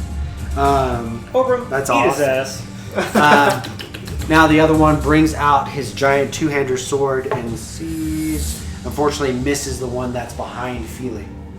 Is Zephyr up next or no? Zephyr he's gonna actually, he can really only move. Can he get inside? Well, I it's up to can't, you, no. honestly. I can get about yay big. He has that hook shot thing though, right? He does, to be able to use it. Ooh, I heard that pop. All right, it is now your guys' go once again.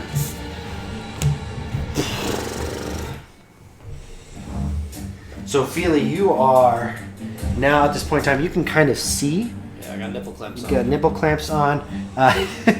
You notice that a horde is coming specifically straight ahead.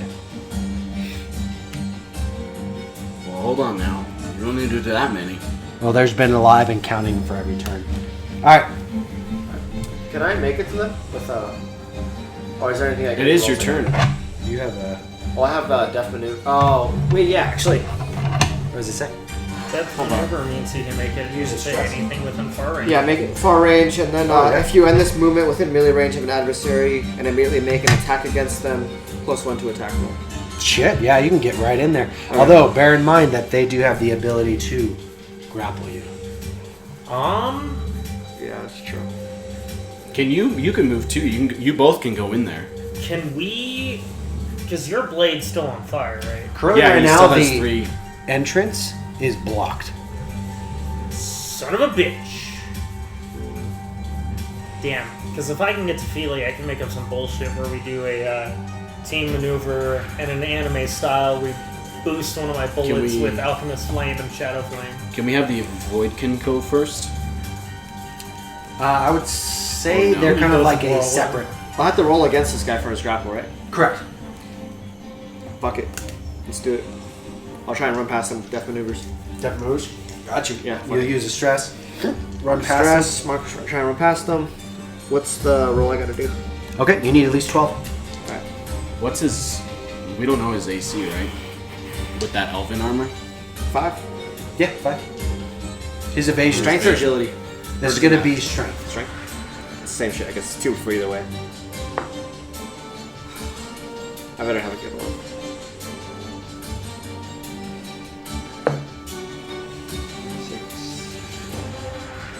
6. 10 fear. 10 fear. Okay, I'll take the fear. That being said, it grabs a hold of you and you're now currently grappled for just this turn to stop you from getting. It's going to go ahead and try and bite into you as you tried to book it past. It was almost by a surprise. You didn't quite see this one as you began to charge out of this entranceway. Fuck. Dude, that's my 3rd critical. And not even joking. You need to use this dice now. Use this one. So, You have to use this one no. now. No. There you go. He weighted his dice. That's what it is. 10 man, you want to borrow my yellow brick road dice? So, actually, it didn't do too much, but 16 damage altogether. 16. Major 2. I'm gonna use armor. Okay. So 1. There we go. All right, spotlight, because you rolled with fear. I'm gonna go ahead and this one turns around and wants to go after you. Although this one has a sentinel perk, it's gonna go ahead and do an attack of opportunity. Misses, unfortunately, so he takes out his blade and slashes down, completely misses as it kind of goes up on over. It's gonna go ahead and do a multi-attack to you, Felely. Damn it. Jesus Christ. What's happening? Uh, 17. 17 hits. Altogether, the multi-attack damage is 16 damage. Alright, 16. That's major, that's 2. So you kind of begin to get clawed from both sides as you are stretching. You feel the leathers being pulled behind you as you see this undead horde coming from the darkness. Alright. I also marked the armor, I'm just gonna take the 1. Okay, sounds good. All right, that was technically back to your guys' spotlights. You I guys can got it. still. Give me the stick. Yeah, I can still fire with them. There are some barricades right here. You can do an agility check to get on over. Do I have to get over them to fire through them? Correct. It's a completely barricaded area. You should have said that before I exploded a bunch of motherfuckers. I should have. Alright, fuck it. I'm gonna agility check. All right. I would say the agility check is, and it's relatively high, 16. Can we have one of the guys help him out? Because it's not like a combat move, it's just to help him out. Can he like throw? I would say that wasn't on their mind at that point in time, no. Now, if Eddie did role You play got to and be toss like, me. help me. 17 will help. And Make I it use on sly over. hands. And you what? I use my feature sly hands. Perfect. So describe as you're kind of pulling up and getting yourself over. As I'm vaulting over, I'm remembering in my youth, trying to jump over fences and such sneakily, but not doing so successfully because I always left marks. This time, I'm over so quick that I don't leave any scorching behind. Okay, very good. Now you take out your blade. You know you need at least 9 to hit these things. Although you do have your party member being grappled and attacked. I started there. I can't get very far, but I at least can attack. And currently right now you do have one of your guns out and your dagger. Okay. I'm gonna fire this guy. Okay, go ahead and roll to hit.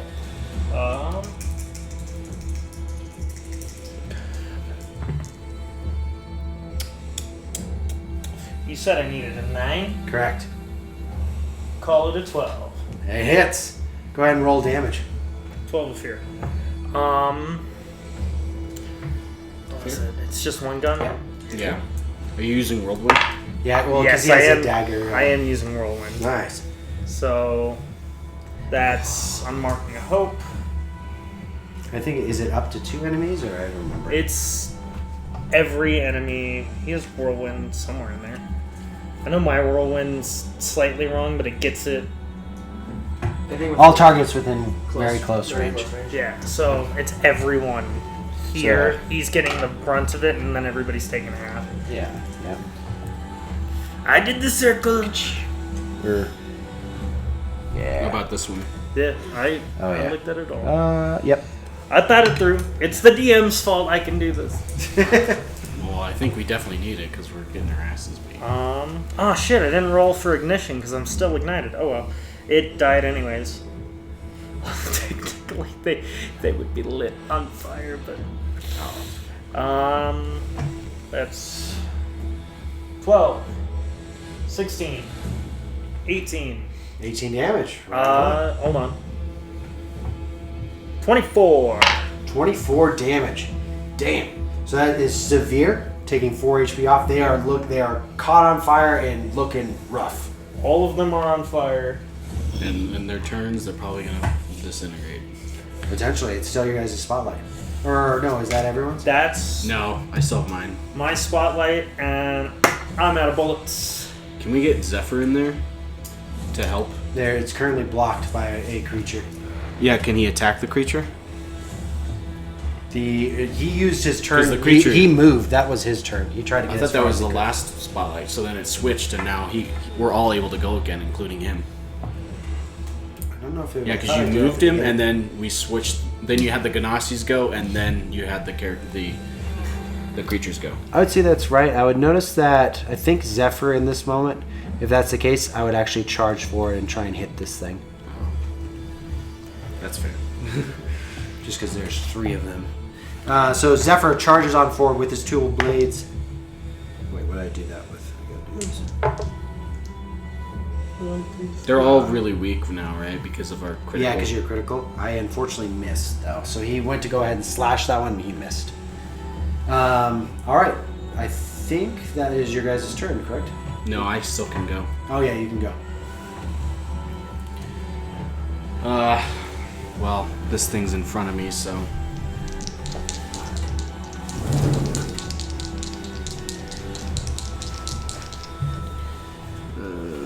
Can I use an experience For what? in the shadows to try to have a better time not getting attacked by creatures?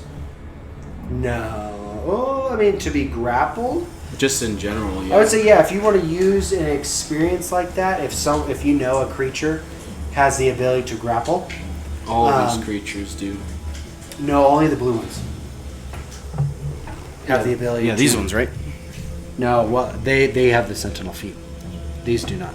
Oh, they don't. They can grapple you, but if you're running on by, you could use it as an experience to give a -2 or something. Yeah. Can I do that? Because I'm going to try to make my way to Felely. If that's okay. I mean, yeah, these guys don't grab you. This is in your way. They have grapple as an action, not as a reaction. an attack of opportunity. Yeah. I'm gonna give the Genasi a nod, and then I'm gonna try to dash through. And let me see if I can actually. Yeah. Am I able to move? Yeah, you can. You have plenty. Yeah, you can get right behind that. I'm gonna try to attack him. Okay. That Go ahead creature. and roll the hit.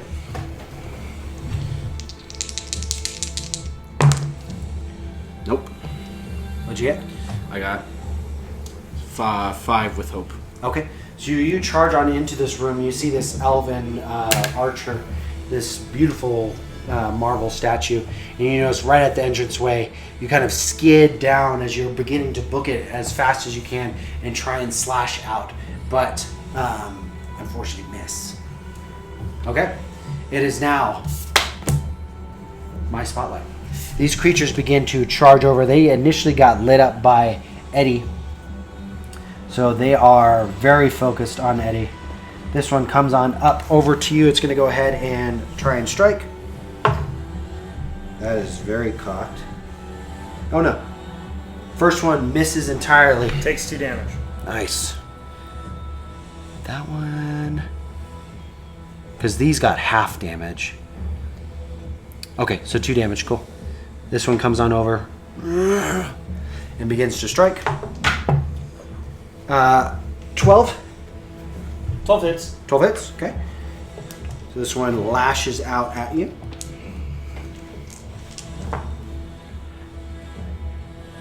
$19 damage to you. Jesus Christ. The Use Horde. another armor point. Takes 6 damage. 6 damage? Yep. 4K. Because he's on fire. And I'm rolling every time they do an attack, they take a Oh. d6 worth of damage. Okay. Damn, a full D6. Mhm. I didn't even see you roll it. That one. This one right here. So that one took 2. Emits. This one takes 3. Or no. That one took 2. This one takes 6. Oh, okay. Got you. In that case, that one lights up. This other one over here runs on over and wants to strike. 9. 9 does not hit. Take 3. Okay. Did you roll? Yes. Okay. Yeah, right here. Boom.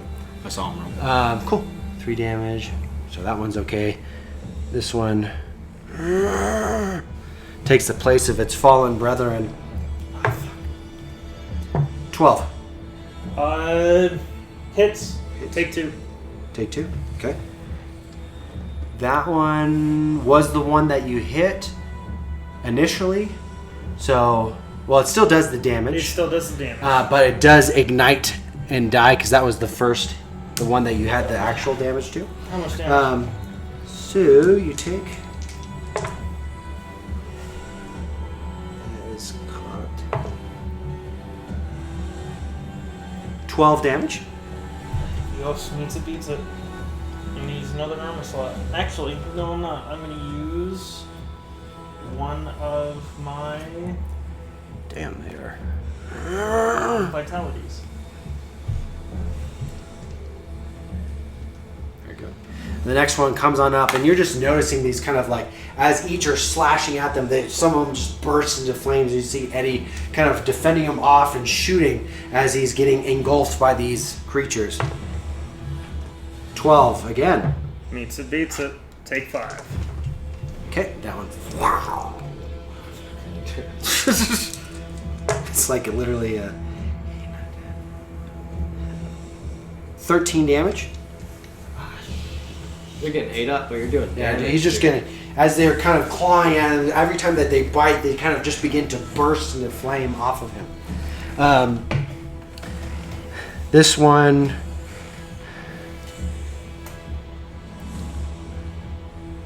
Did take the hit, but it's gonna go ahead and go on over. Felely. Wait, 6, 8, I have a 9. 9 Oh, misses, although 5. 5 damage. Ignites. Burns up. The next one kind of charges on over and begins to chomp Natural 20. Oh, I'm getting it. Alright. That's the 4th fucking critical I've done. You are rolling for like 20 enemies at a time now. That's true, yeah. He's right. Goddamn. Felely, you take 32 damage. Alright, I'm marking armor and a stress. Okay. And that makes another armor. So I'm only taking 1. What damage did it take? Dose. 2. Still alive. Wait, can it? Just Oh, barely. just barely. So this one goes ahead to try and attack Felely. 14, 16, 17 Yeah. hits. Okay. Let it rip.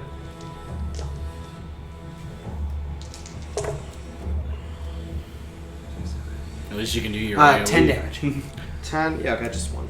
Chilling. So as these things begin to kind of crowd, and you see just everything igniting, 4 damage. Okay. They're looking pretty rough. You do hear the sounds of moaning coming from this particular area. That being said, nothing is triggered just yet. It is now your spotlight. Alright. Can you wait? Did you have all the Genasi attack yet or no? The Genasi, they attacked first before Oh, they you did. guys That's went. right. You haven't. I'm sorry. So I'm really trying to because I don't. This is like we're getting close to like death. I can rip a whirlwind real quick. That should do how stressed are you? pretty good. Ah, fuck! I gotta reload. Reload an action or just causes stress? What's that? Is reload an action or just causes stress? An action, just because you haven't been able to get that down pat. Okay. You still have your dagger though, right? Yeah, but I can't trick shot with it, and So- because I can't trick shot, I can't give Felely his stress back. It's all good. That should be fine. And I want you to go ahead and roll a d6 to see how many bullets you're able to get in your container. Oh, Since you sweet. are currently under attack. 6. Nice. And normally it causes me a stress, but I have grit. So I'm going to finally use my grit, get all 6 back. There we go. Go ahead and make sure you use your hope for your grit. Or is... Grit is once per long rest. I Oh, don't okay. have to mark a stress. Perfect. Awesome. So I'm still stressed as fuck. Describe this to me as you have 2 zombies kind of chomping at you. And you see the ashes of one kind of disintegrate to your left-hand side. As they are running up to me and I'm seeing some of them just crumble around me, I shakily open up Suzanne and I take my speed loader and jam in all 6 and I flick it back. I would say you don't have a speed loader, Uh, but the reloading trick taught to me by Roland. I roll it across my belt as my thumb runs across, quickly pushing the bullets in and successfully getting all 6 in as he flicks it back and prepares himself for an attack. Although that's my spotlight. that is your spotlight. But you're ready. Are you Felely, ready what now? are you doing? Yeah, I'm just gonna whirlwind. Right I was on. gonna Beyblade it. Alright. Roll the hit. I will say they are deathly near death just because of all the flames that Eddie has bestowed. So as long as you're successful in hitting, Hold on. 15 hope. 15 hope. Yeah. Take the hope. Also, you get HP. That's right. Forgot about that. Definitely hits, and I will say they only had 1 to 2 HP, and I know that you'll create that threshold. I think it's the when you hit the. Oh no, it's everyone. Because they're all Does that melee. count? Oh with shit! this one Yeah, too? that would count. That actually go ahead and roll damage because you may or may not kill that other one. Okay. So, I mean, I'm probably gonna because I have the... Which one are you doing the main hit on? I'll do it the one that's fucking me up. Okay. Yeah. What was the Alchemist fire again? Was it 2D... It's 2d12. 2D12s, okay. Alright. That's horrible. Alright, 7, 9...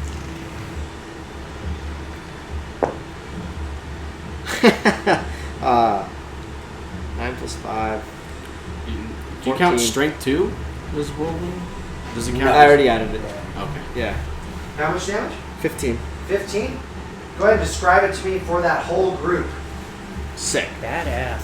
All of them? All of them. Alright. Buff frog. Sick. So the one that snuck up behind me, Vasco Felely kind of like tucks his sword behind him as if he's like, I was like gonna sheath it, but instead of sheathing it, He just sticks it right into the dude right behind him, and he feels it impale him. Once he feels that blade like stick into the gut, rips it forward, and just with one big slash, just starts cutting him out. Yeah. That also Same time. technically, I know you didn't count it, but your Alchemist fire. I added it. Oh, you did add it. Yeah, I yeah. apologize. Damn. So you Doesn't rip matter. apart all of them, disintegrating them entirely. You can still move if you'd like to. Muscofili's tired. He's chilling. Okay, fair enough. A He little just- exhausted yeah. at this point in time. With that, I would say go ahead and you get an inspiration die. Sick. So you can add that to any roll. So 1d6. Do I still have my D6? inspiration from the last one? Yeah. You can use it for whatever. Think of it almost like a bardic inspiration, but it is just for doing your role play. I know, I wrote it down. Wait, what was my roleplay on that one? Just instead of charging, you're just like, man, just exhausted, breathing in, just staying where you're at, just holding yourself planted. Sick. I'll take it. Yeah, absolutely. Doing things like that, that added flair will get you. And you can have one die at one time. Cool. So don't be afraid to use it. All right, what are we doing? I think Oram, you're the only one left. So Oram's going to pop out through the other end, Yeah. and he sees Eddie, and starts like making a sprint towards them. Yeah, absolutely. And he's gonna try to attack. Okay. Roll Can to I? hit. And it's just one, right? I can't attack both with two separate Are you- daggers. So technically, if you are dual wielding, if you're gonna do a separate attack, you can, but it'll be one weapon there, and you have to roll to hit both. Bear in mind that your first roll will dictate, whether you do hope or fear and whether or not you get attacked. Okay. 12, 22. 22 with hope. Yeah, take the hope. You definitely hit the first one. Roll damage. They are actually they're on the verge of death. So this one completely out. Your second one with your simple dagger. 22 again. There you go. Easy enough. So, Eddie, as you quickly reload and get this thing ready, you're getting ready to go ahead and pull the trigger. You notice two blades dig into these creatures' necks and pop off the heads. And you see right in front of you Oram without his cap. That seems to be... I fire it anyway. No. Kind of like Stand the hammer, dude. Yeah. Oram gets on like one knee and then like just like pops like a potion and starts drinking it because he's exhausted. Okay. Takes a, Yeah, absolutely. takes a moment to reload. I'd and say then that keeps the- firing it over him. Genasi or the Voidkin are able to take that out, and you are now in this section. You do hear zombie hordes, but you currently are not in combat. I would say that the horse over here, when you all make it through, the door behind you collapses. You can still vault over, but I'd say you're in this area, and this is an area of you can heal. I don't know what dice I use because they're it's a regular. minor? It's regular. Okay, you use a d6.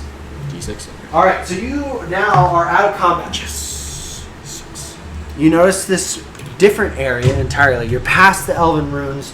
You notice that there is, interestingly enough, underneath flesh on the ground, as if, like, very, I would almost say, Doom-like. There's like actual flesh, like being spread across, and you notice these symbols all across, and it's this fleshy ground as it has gone from stone to these clumps and masses of flesh. I would say that Do we all know that the noise is coming from here? you do notice that they're coming from this area. There is a horde that came from that. I say we let everyone know. Eddie kind of leans against the wall, like panting, and he looks over at everybody running through the entrance that collapses and goes, "Oh, don't worry, guys. I did the hard part. I see you guys took the easy way in." And am I standing on flesh? Where you're at, yes. Anywhere that there is this red, Okay. you notice that there is flesh there. The flesh that I'm standing on is burning. And There's a slight crispy sound. Smells You good. can smell it. It smells good. I can feel it got hungry. Anybody else smell bacon? I guess I haven't used that yet. I'm gonna just real quick clear up some stamina. So you guys all have a moment to yourself. One sec here. Can we move or no? Yeah, you can move around. I'm going to this thing.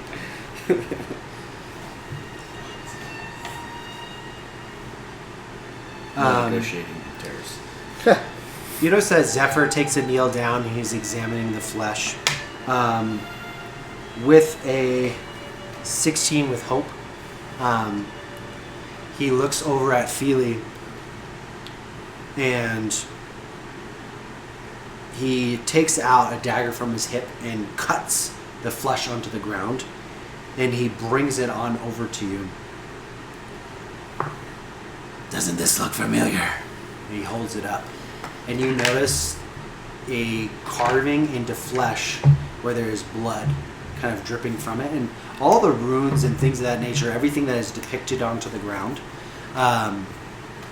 is currently bleeding, like it's a fresh wound. And there is a picture of, very rudimentary, but etched into skin, an orc with a giant axe. Oh, I'm sorry, with a butcher's cleaver onto shit. it. And it is very, essentially, as a depiction of it, you can see the head of this orc, and you see the axe against his chest, and you notice a almost insect-like face onto his left shoulder, and this giant face onto his right shoulder. And on the axe, you see a skull with a crown above it. And he holds over the flappy flesh to Felely. Then this look familiar. Flaps it around. So, when he brings the flesh over to Vasco, Vasco was mid drinking a health potion because he's like sucking really bad, but he sees it and he starts choking on his health potion, so he only takes half health. And the rest he just kind of spits out. Finally heal +1. Damn, that would have gotten you an inspiration dice too. So he's just coughing that shit up. Yeah. He's like, what the fuck?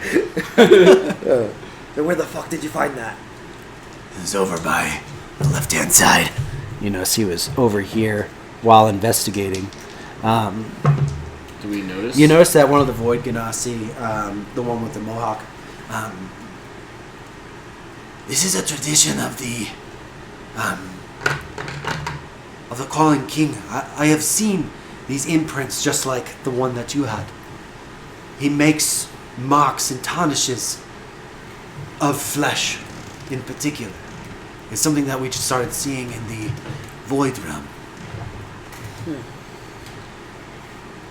And the one that bald with the long beard looks on over and kind of gives a quick scoff at it. It seems like he's got his claws somewhere in the Void Realm. I know that's how he's feeding his army, but flesh is not something that we have there. So maybe he's making an army.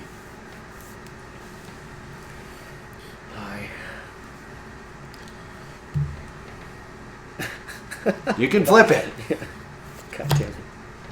What are we fighting? So what you see Yep. inside, it says ambush alley, but for the most part, it's actually just a tunnel leading out. And Oram, you can see from that distance, you do notice another gate, and you're beginning to hear the sounds of the undead beginning to increase. I found a gate!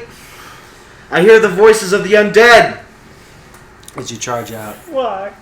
The Void Genasi immediately turn on over and begin to book it over to where you see. And if all of you are following, I don't know if you all are or not. I want to take a gander at I'm something gonna else. swap weapons real quick. Okay. I'm going to say I'm going to put a pin in this while this is all happening. If you guys did want to do something else, you have one action, so to speak, to take a look around. Go ahead. That was your action. That was my action. I'm gonna look at this nearby place. Okay. Go ahead and flip it over. What do, Freddy? Okay. So you notice actually right off into the distance, you notice where basically underneath. I need you to go ahead and actually roll a knowledge check for me. What? Knowledge. Smart. Are you smart? No. That's a 6. That's a 6. What up? You don't really notice anything in particular, but you notice oddly this kind of dock area, there are no boats. It just seems to kind of immerse and out, and then you do notice that the water itself is actually black, like it is topside. By comparison to the entrance where you saw a very blue, very light area. But that water area is completely black. Don't That's worry, probably where guys. they're getting from. I found some water. All right. Felely, what are you doing? Because what's his name? Zephyr? The furry. Yeah. Found the flesh on the left side. He kind of just takes a look out into the distance to see what the fuck this is, because he just has like a hunch that something's over there too. Okay. So he's kind of like looks over, wanders over a little bit to see what this is. Okay, flip it Kind of a over. I'm getting Cursed statue. So you see a very similar statue to the ranger one that you saw, but you notice that there is a devil kneeling down and cupping a goblet. You notice the goblet itself is filled with blood. You notice that this room in particular is extremely fleshy everywhere. Can I drink it? Sure. Sick. Oh, the roll for it? Yeah. Go ahead and roll up and drink. Feely guys to play. Philly dies. Lascafili's fucking thirsty, alright? So, ooh, it's a do I add anything to it? Or just flat? So roll? no, just a flat. Well, no, I'm so sorry. It will be a instinct roll. You're gonna kind of go in and just Okay. your immediate instinct was to just to grab it and drink it. Then 10. 10? 10 fear. 10 fear. Okay, since you rolled with fear, Uh-oh. I need you to go ahead and roll your destiny, the tooth dice. Tooth dice. If Dice you rolls get are shit. Here. Put A- this in the center. 10 or above, something good would happen. A 9 or less, something bad is gonna happen. Alright. Let's go, fucking dead person.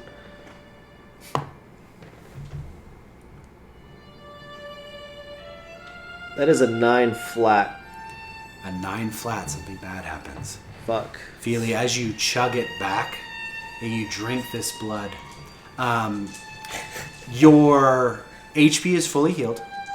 However, you lose 1 stress permanently. Alright. So he gets a scar. Hold on. Not a So, scar, a stress. 1 stress permanently. Permanently. You notice as you drink But what this, did I gain? you get like you fully healed. Oh, okay. That being said, as the liquid drips down into your throat, your eyes roll back. Let me change this here.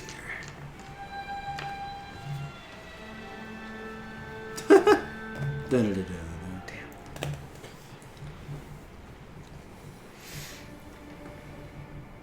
Feely, as you drink this back and your eyes roll back, Sucks. you get a vision.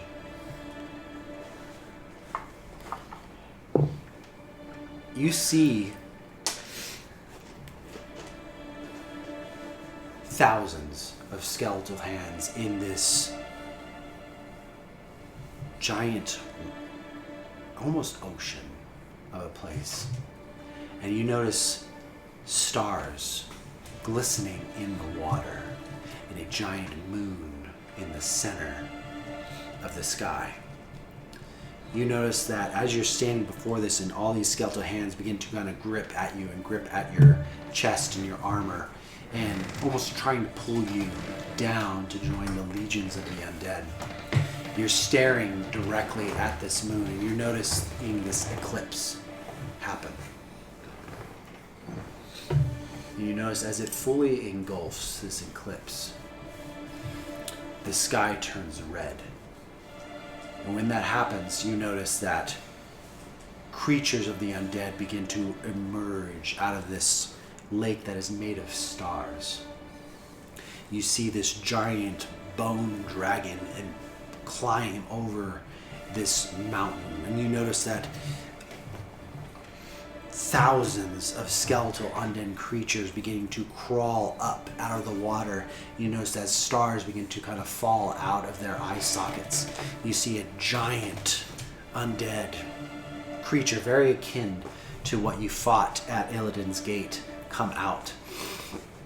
And you notice amongst the thousands that are beginning to emerge out, you see these Voidkin charge into battle, and you notice that they are laughing, they are playing, they are excited, and they are slashing into these undead hordes as this moon turns this blood red light.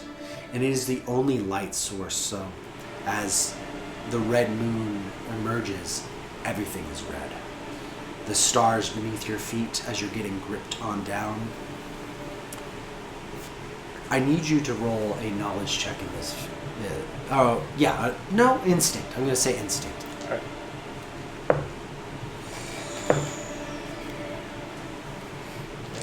12. 12 with hope.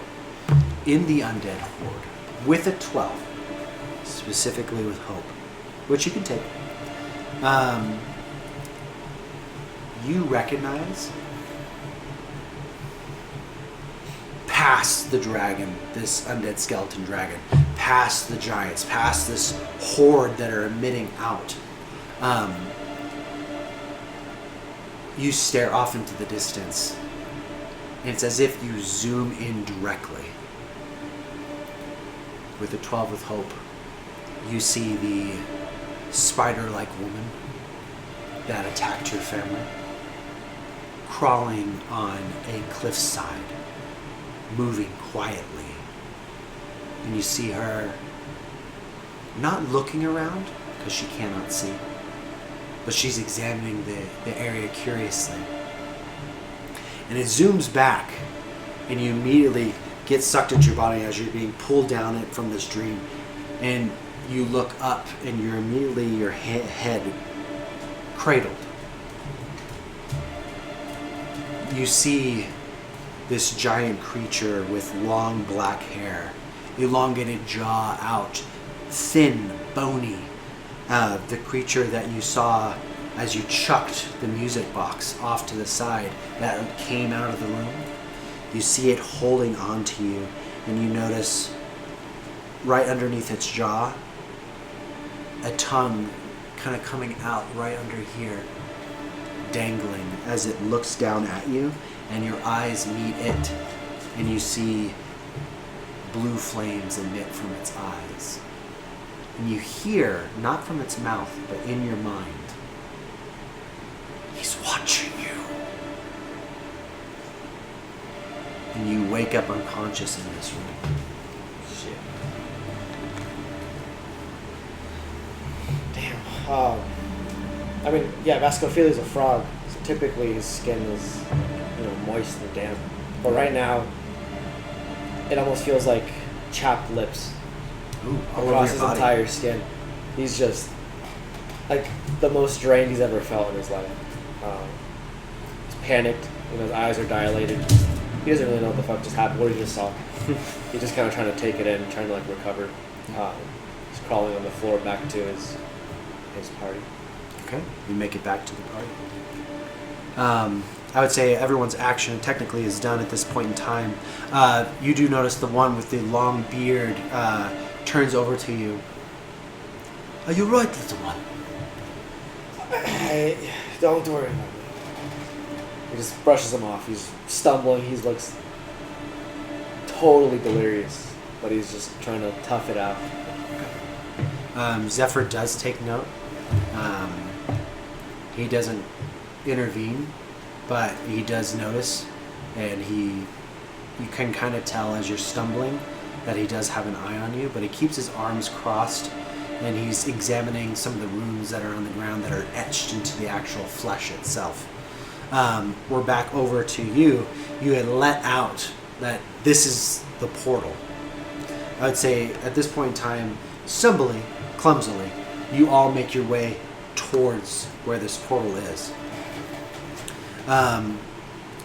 Inside this room, you see this giant black and purple portal, not akin to the burst of flame that comes out of Eddie from his chest, that dark flame. You notice that it feels unstable. There's a crack, there's a shock of electricity that is coming out of this place. It feels like it is drawing you in. I need all of you to roll a instinct roll for me. Oh no. Nice. 16. 13. Hope. 13 hope. What was yours, Felely? 16 hope. 16 hope? I got 4. Oram. Since it kind of makes sense. You're the first to enter into this place, and you see this crackle, this electricity, this feeling of just unstable. In your core, you start to feel like this, almost like your blood is boiling under your skin.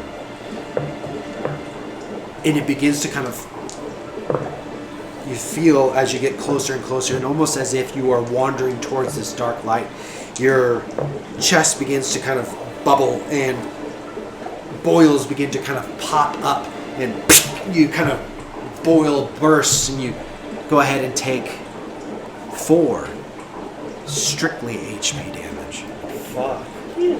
As you burst, as you come to your knees and you hold yourself up, but you're able to resist. You feel this temptation to go in, but as you get closer and closer, it feels like you're about ready to explode from the inside. The Void Genasi charge in after they see this happen to you. One of them pulls you back, and you notice that they firmly stand their ground.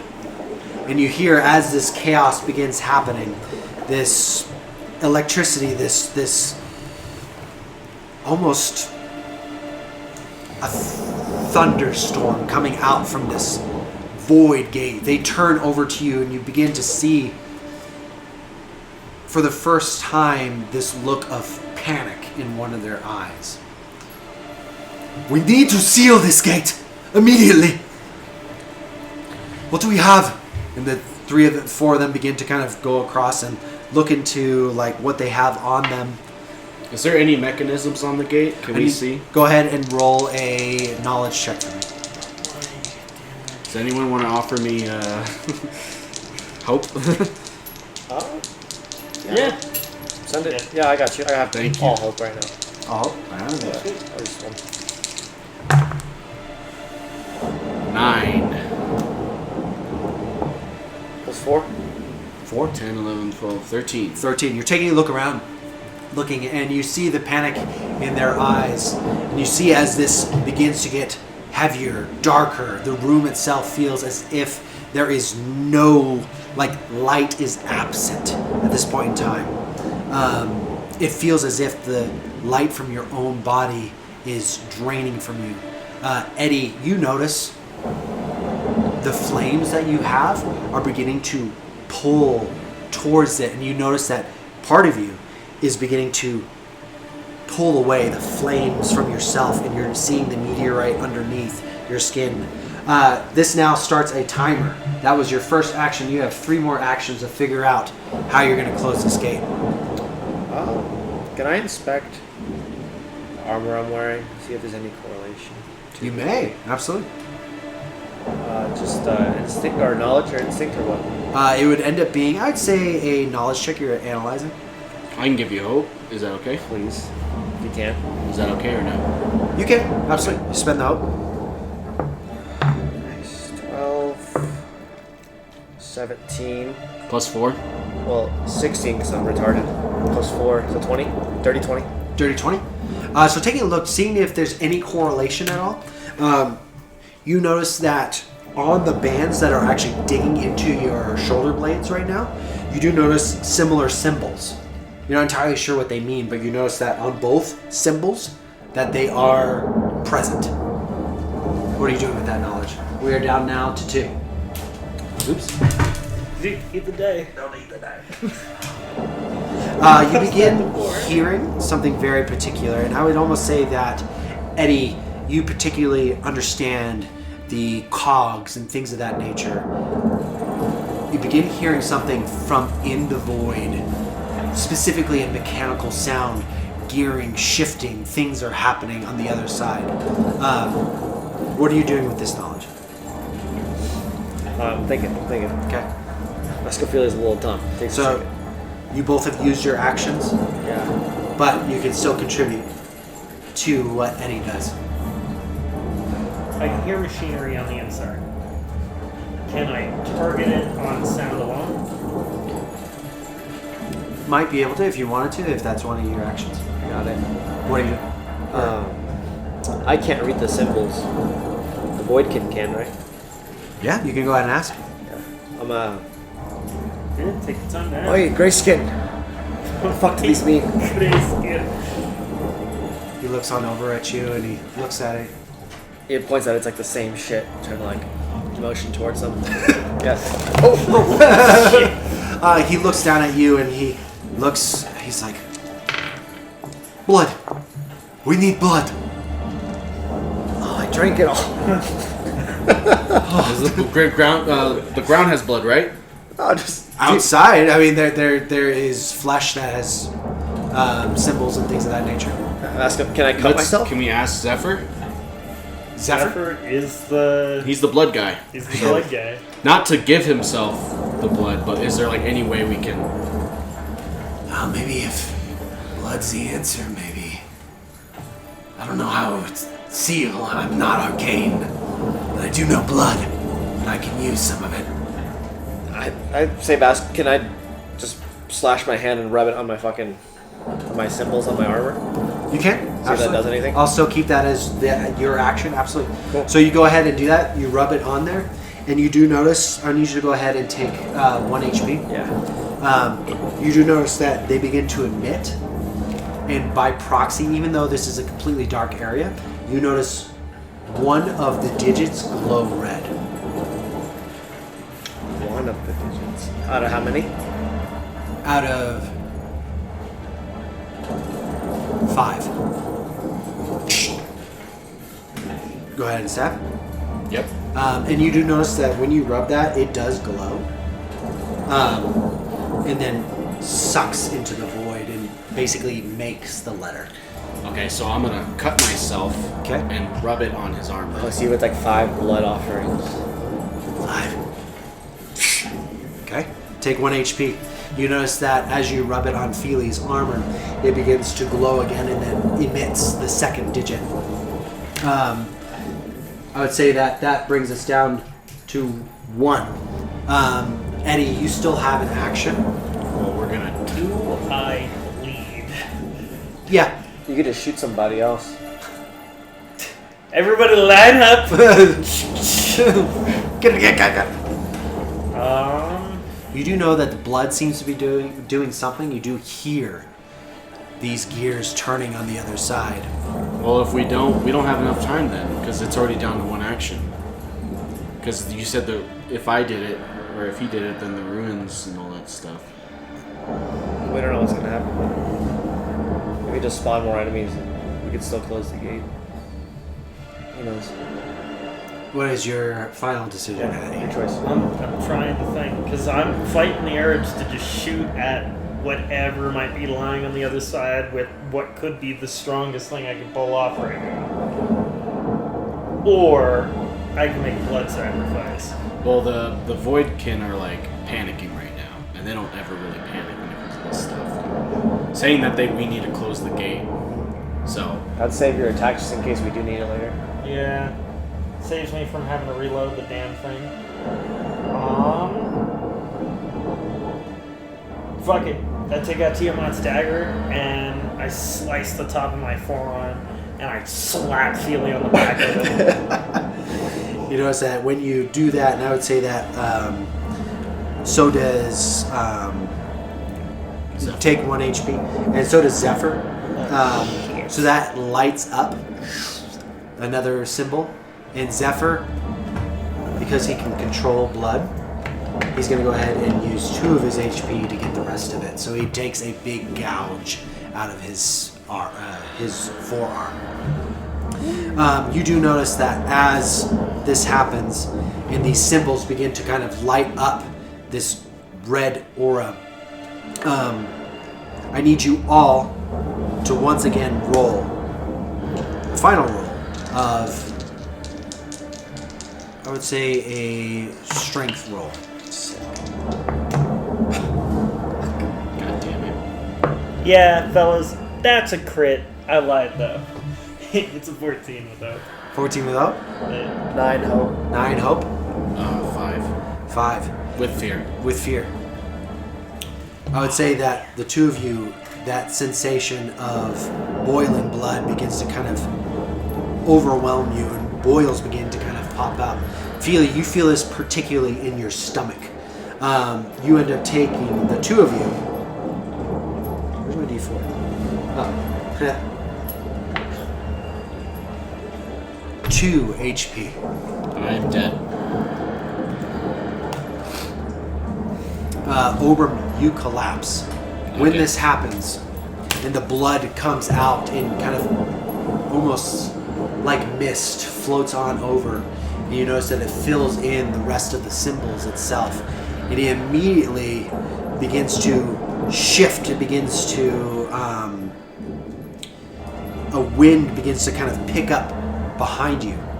It almost feels like it's pulling you in as these boils begin to burst out of your guys' stomachs and faces.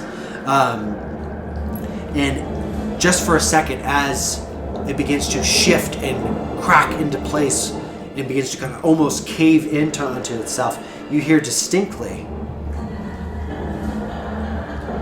a woman's laughter coming from the seal itself as it begins to collapse and break down into itself. That being said, it shifts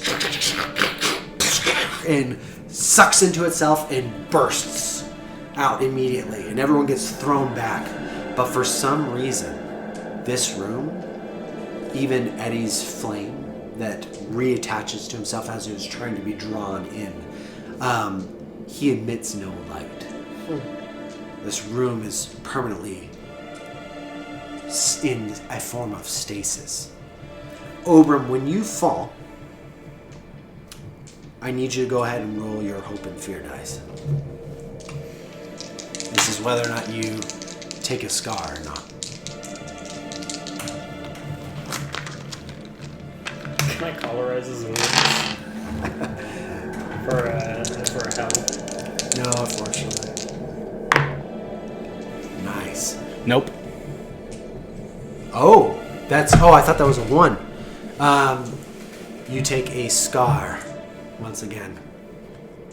I'm sorry, lad. Bear in mind, you can fix scars. But Oram, you collapse. Again. Didn't you use a healing potion? I did, and I took 4 damage, and then I jabbed myself, and then I took another 4 damage. Gotcha. I don't even want to. I'm tired of fucking taking scars. Just kill off my character already. That's not how this works. Can I just go in there and kamikaze blow up everybody? No. Please. You're down. You're not an explosive. I want to do Yeah, get he's me a bot. sucked in. I'm down. I'll fucking explode.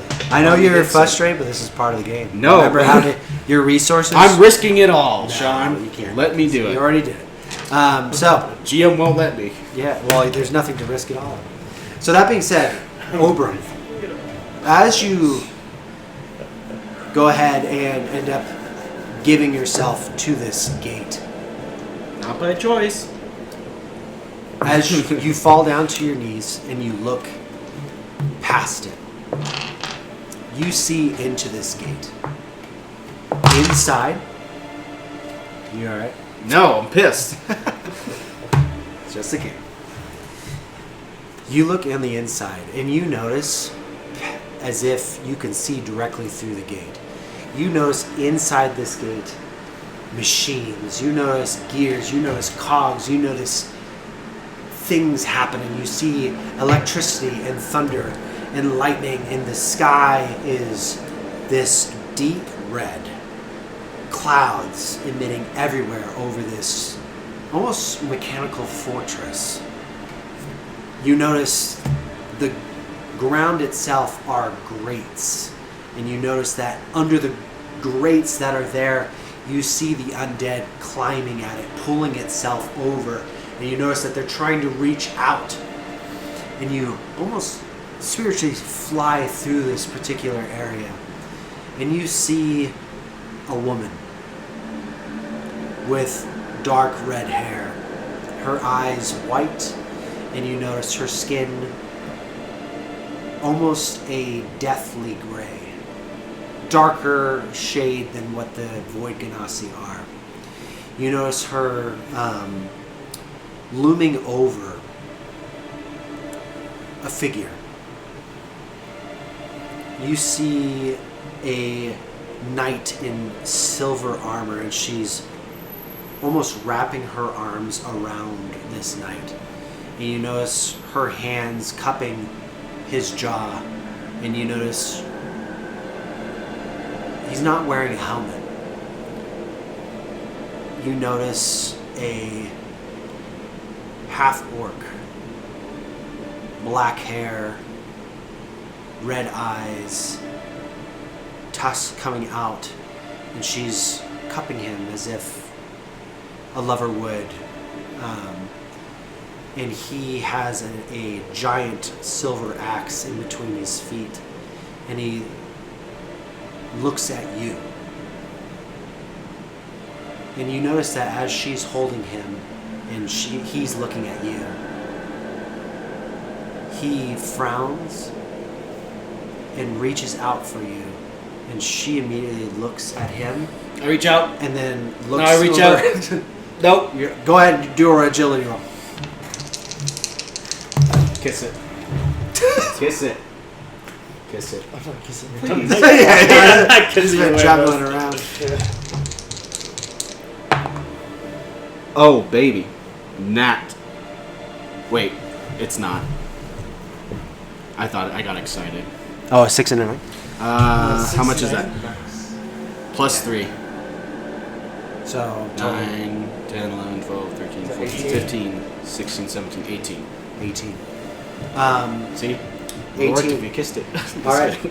So that being Sorry. said, Sorry. you reach out to go ahead and grab 18? a hold, and he grabs a hold out. I need you to roll the destiny dice, which is the tooth dice. Uh-oh. Oh no, that one rolled horribly. Can I roll straight? Here you go. Oh, Good luck. Can't roll straight. Good luck, Trooper. It's not possible for you.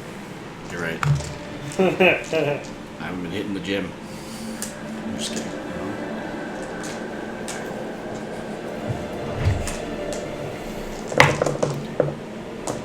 16. 16. Yeah.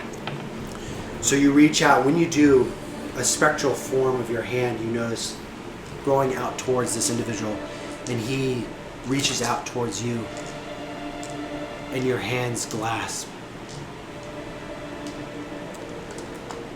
When this happens, you hear her laugh and let out almost a maniacal laugh that kind of encompasses you as you grip a hold of him. This decides whether or not you are alive anymore. Oh no. You have 3 scars. Oh shit. If this hits 3, Oram is dead. Is it just 3? Or is it like 3 and 4? It's only if you hit a 3. Okay. You want me to do it?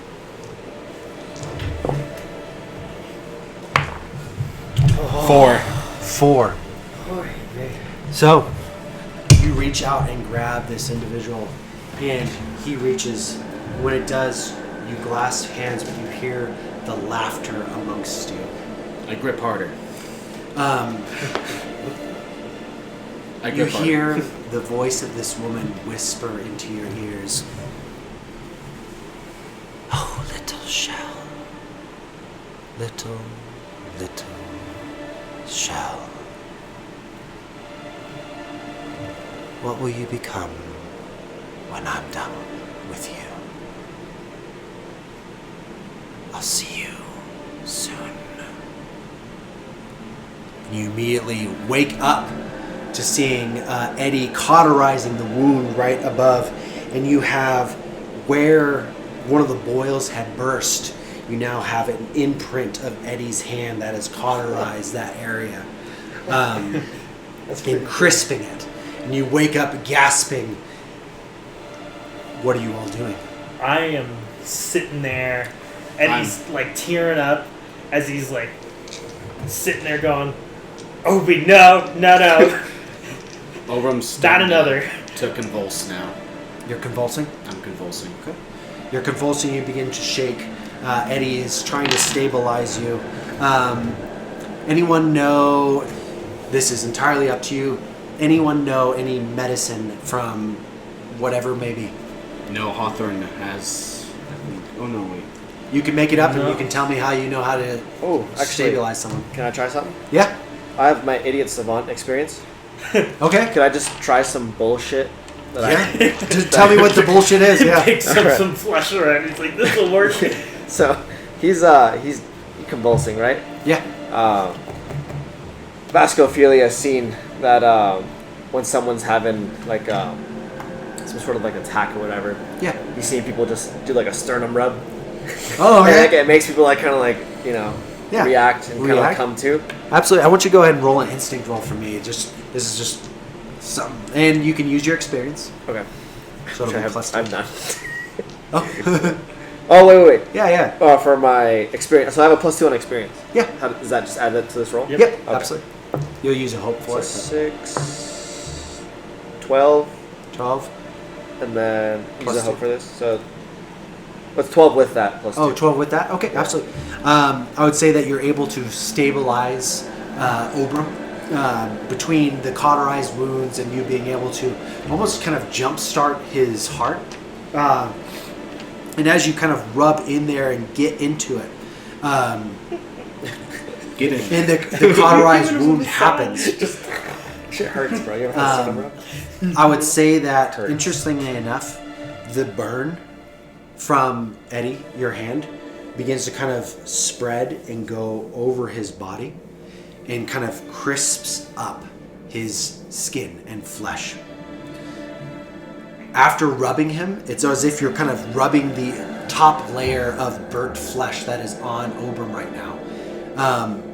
When that happens, Oram, your flesh peels off, and oddly enough, it could be where you're at. It could be what ended up happening unbeknownst to the two of you. But under this kind of fungus-like flesh and what is rubbed off, you see the gray skin of an orc present. And you begin to kind of rub it off and peel it off, and you do see all these scars that are on him, but this handprint is still there.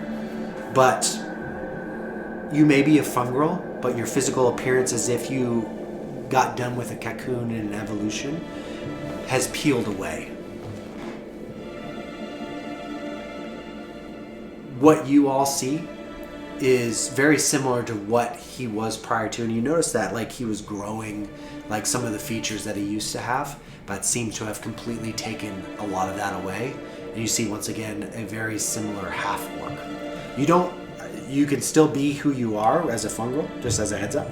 Just know that your physical appearance is similar but not quite the same as what you used to look like. But with that, you wake up.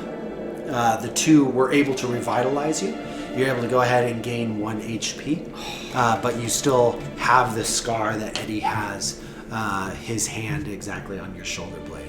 Yeah. You guys saved my life. Vasco Felely sees that you're an orc again. And Kills me. he recoils in disgust and like wipes his hands off. He just like spits on the floor. And to be fair, he's still very fungal-like. It's just that where there are divots where the fungal flesh are now just kind of smoothed over. And you do notice that he has like little tusks in his mouth. So the skeletal figure that the fungus grew out of, the skeleton is still there once again. So some of the features are still there, just to kind of reiterate that he didn't look very much different. But your cap is gone. Yeah, I lost that. I think it got sucked into that one. Correct. You know, like He'll grow a new one. you know, like Yeah, when cats hit like tinfoil on like a counter.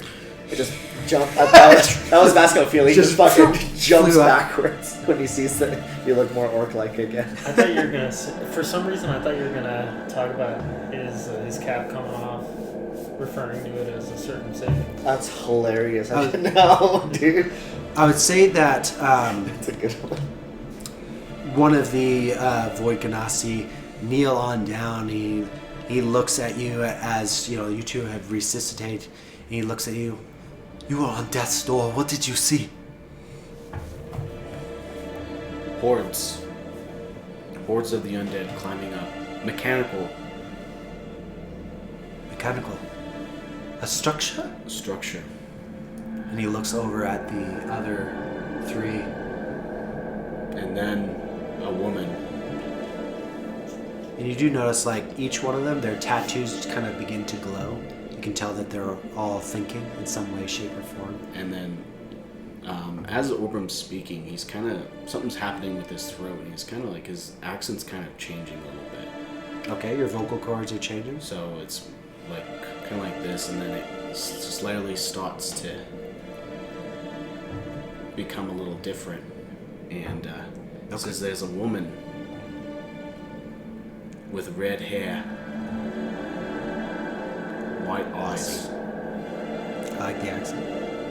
and she was laughing. I don't know about any red-haired woman, but a mechanical structure we do have in the Void Realm.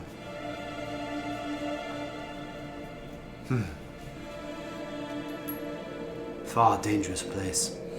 It seemed like this woman was slowly, maybe, commanding these hordes of creatures. We'll have to investigate.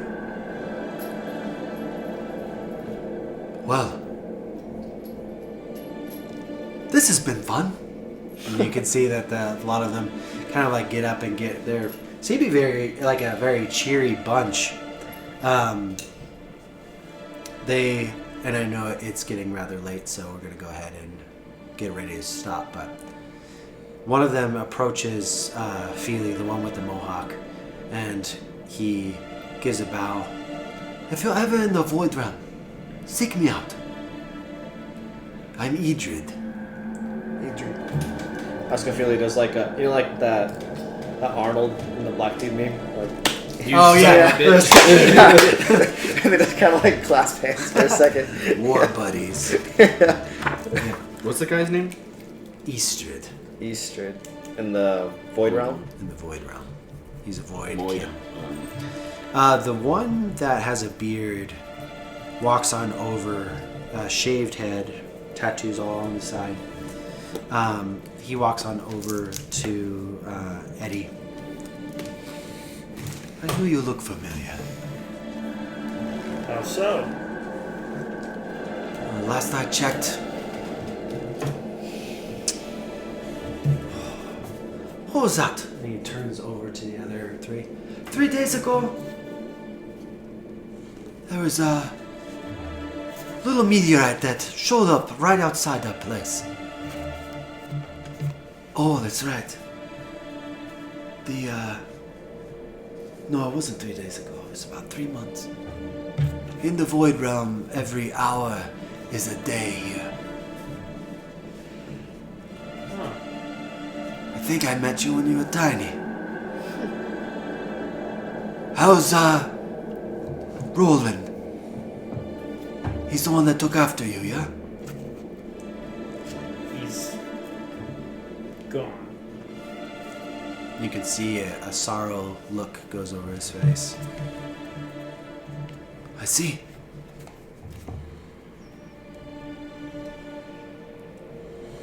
That is a pity.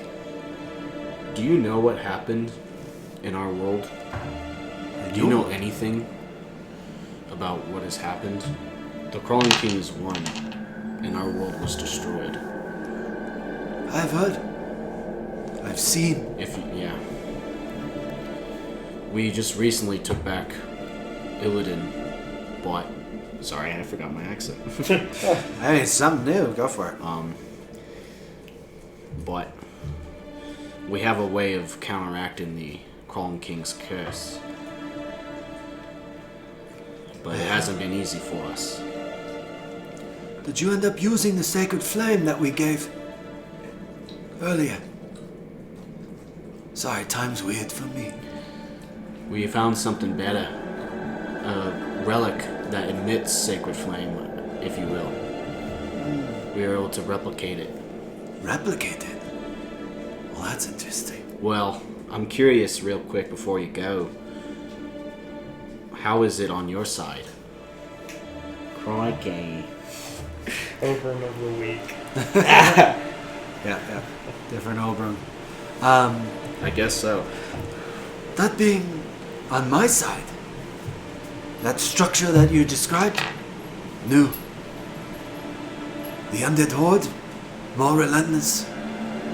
These weird etchings. And he points over at the flesh that is with different markings everywhere. are popping up. More to kill. And you see as he smiles. Where do we find you in your realm? You can find us at... We have a small village near one of the ruins. It's on planks. We rised above and built our society over the actual void lake.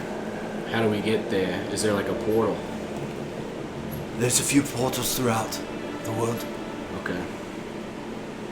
I don't know which one's open at this point in time and what's open and destroyed. However,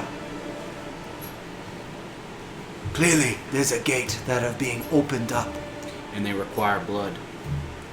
They do. Old blood magic from the Blood Elves. They used to reside in the Void Realm.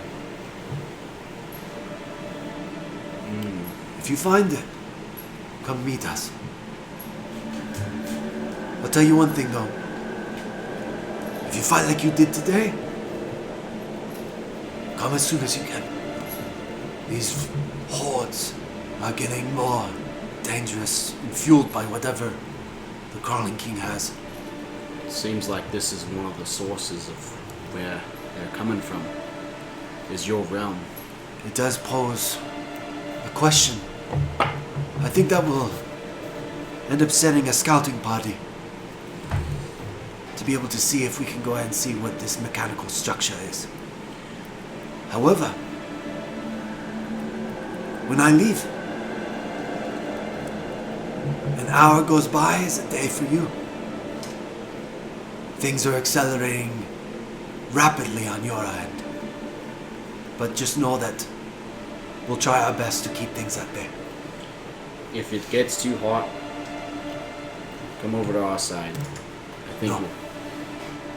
I'm going to live my way. And if I'm going to die, it will be on that field. that's pretty badass. Writes it down as a quote. Sir Felely, it was an honor. Likewise, he bows. Open. If you get any more visions about these places, let us know. Write it down, and whenever you find a way, tell us, or any of you. I don't know what happened when you came out of that room,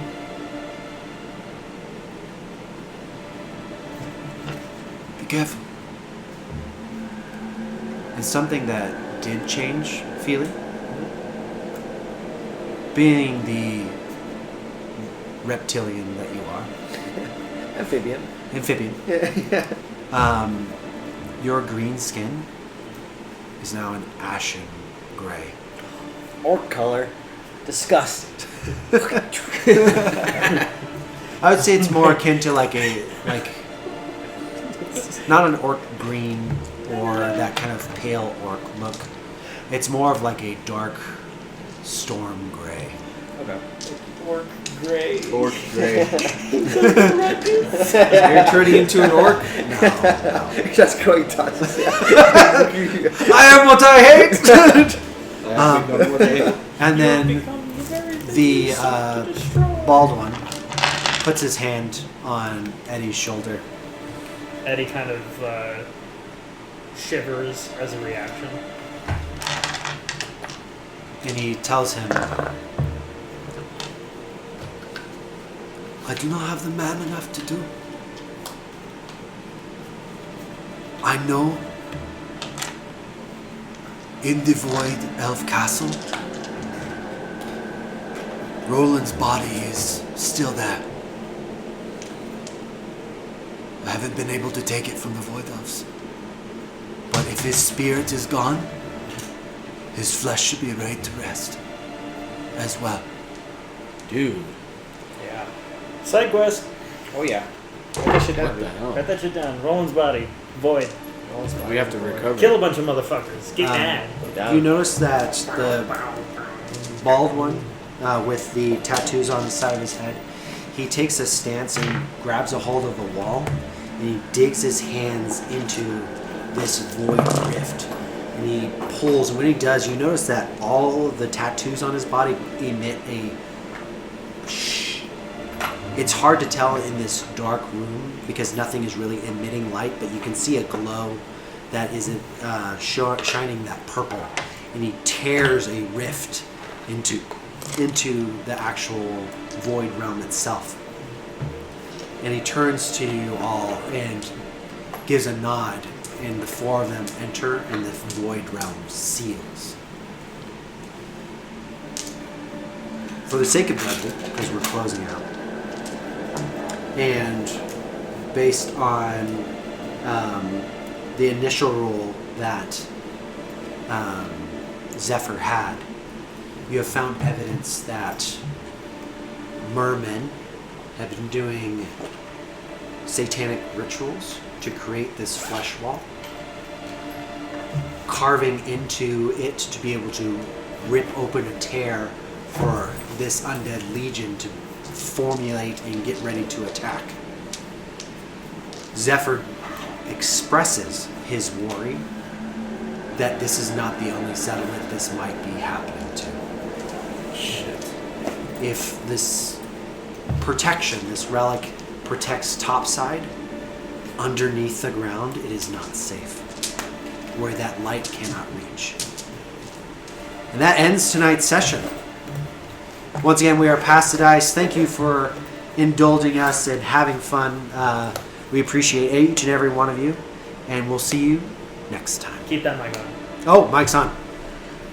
I did the math.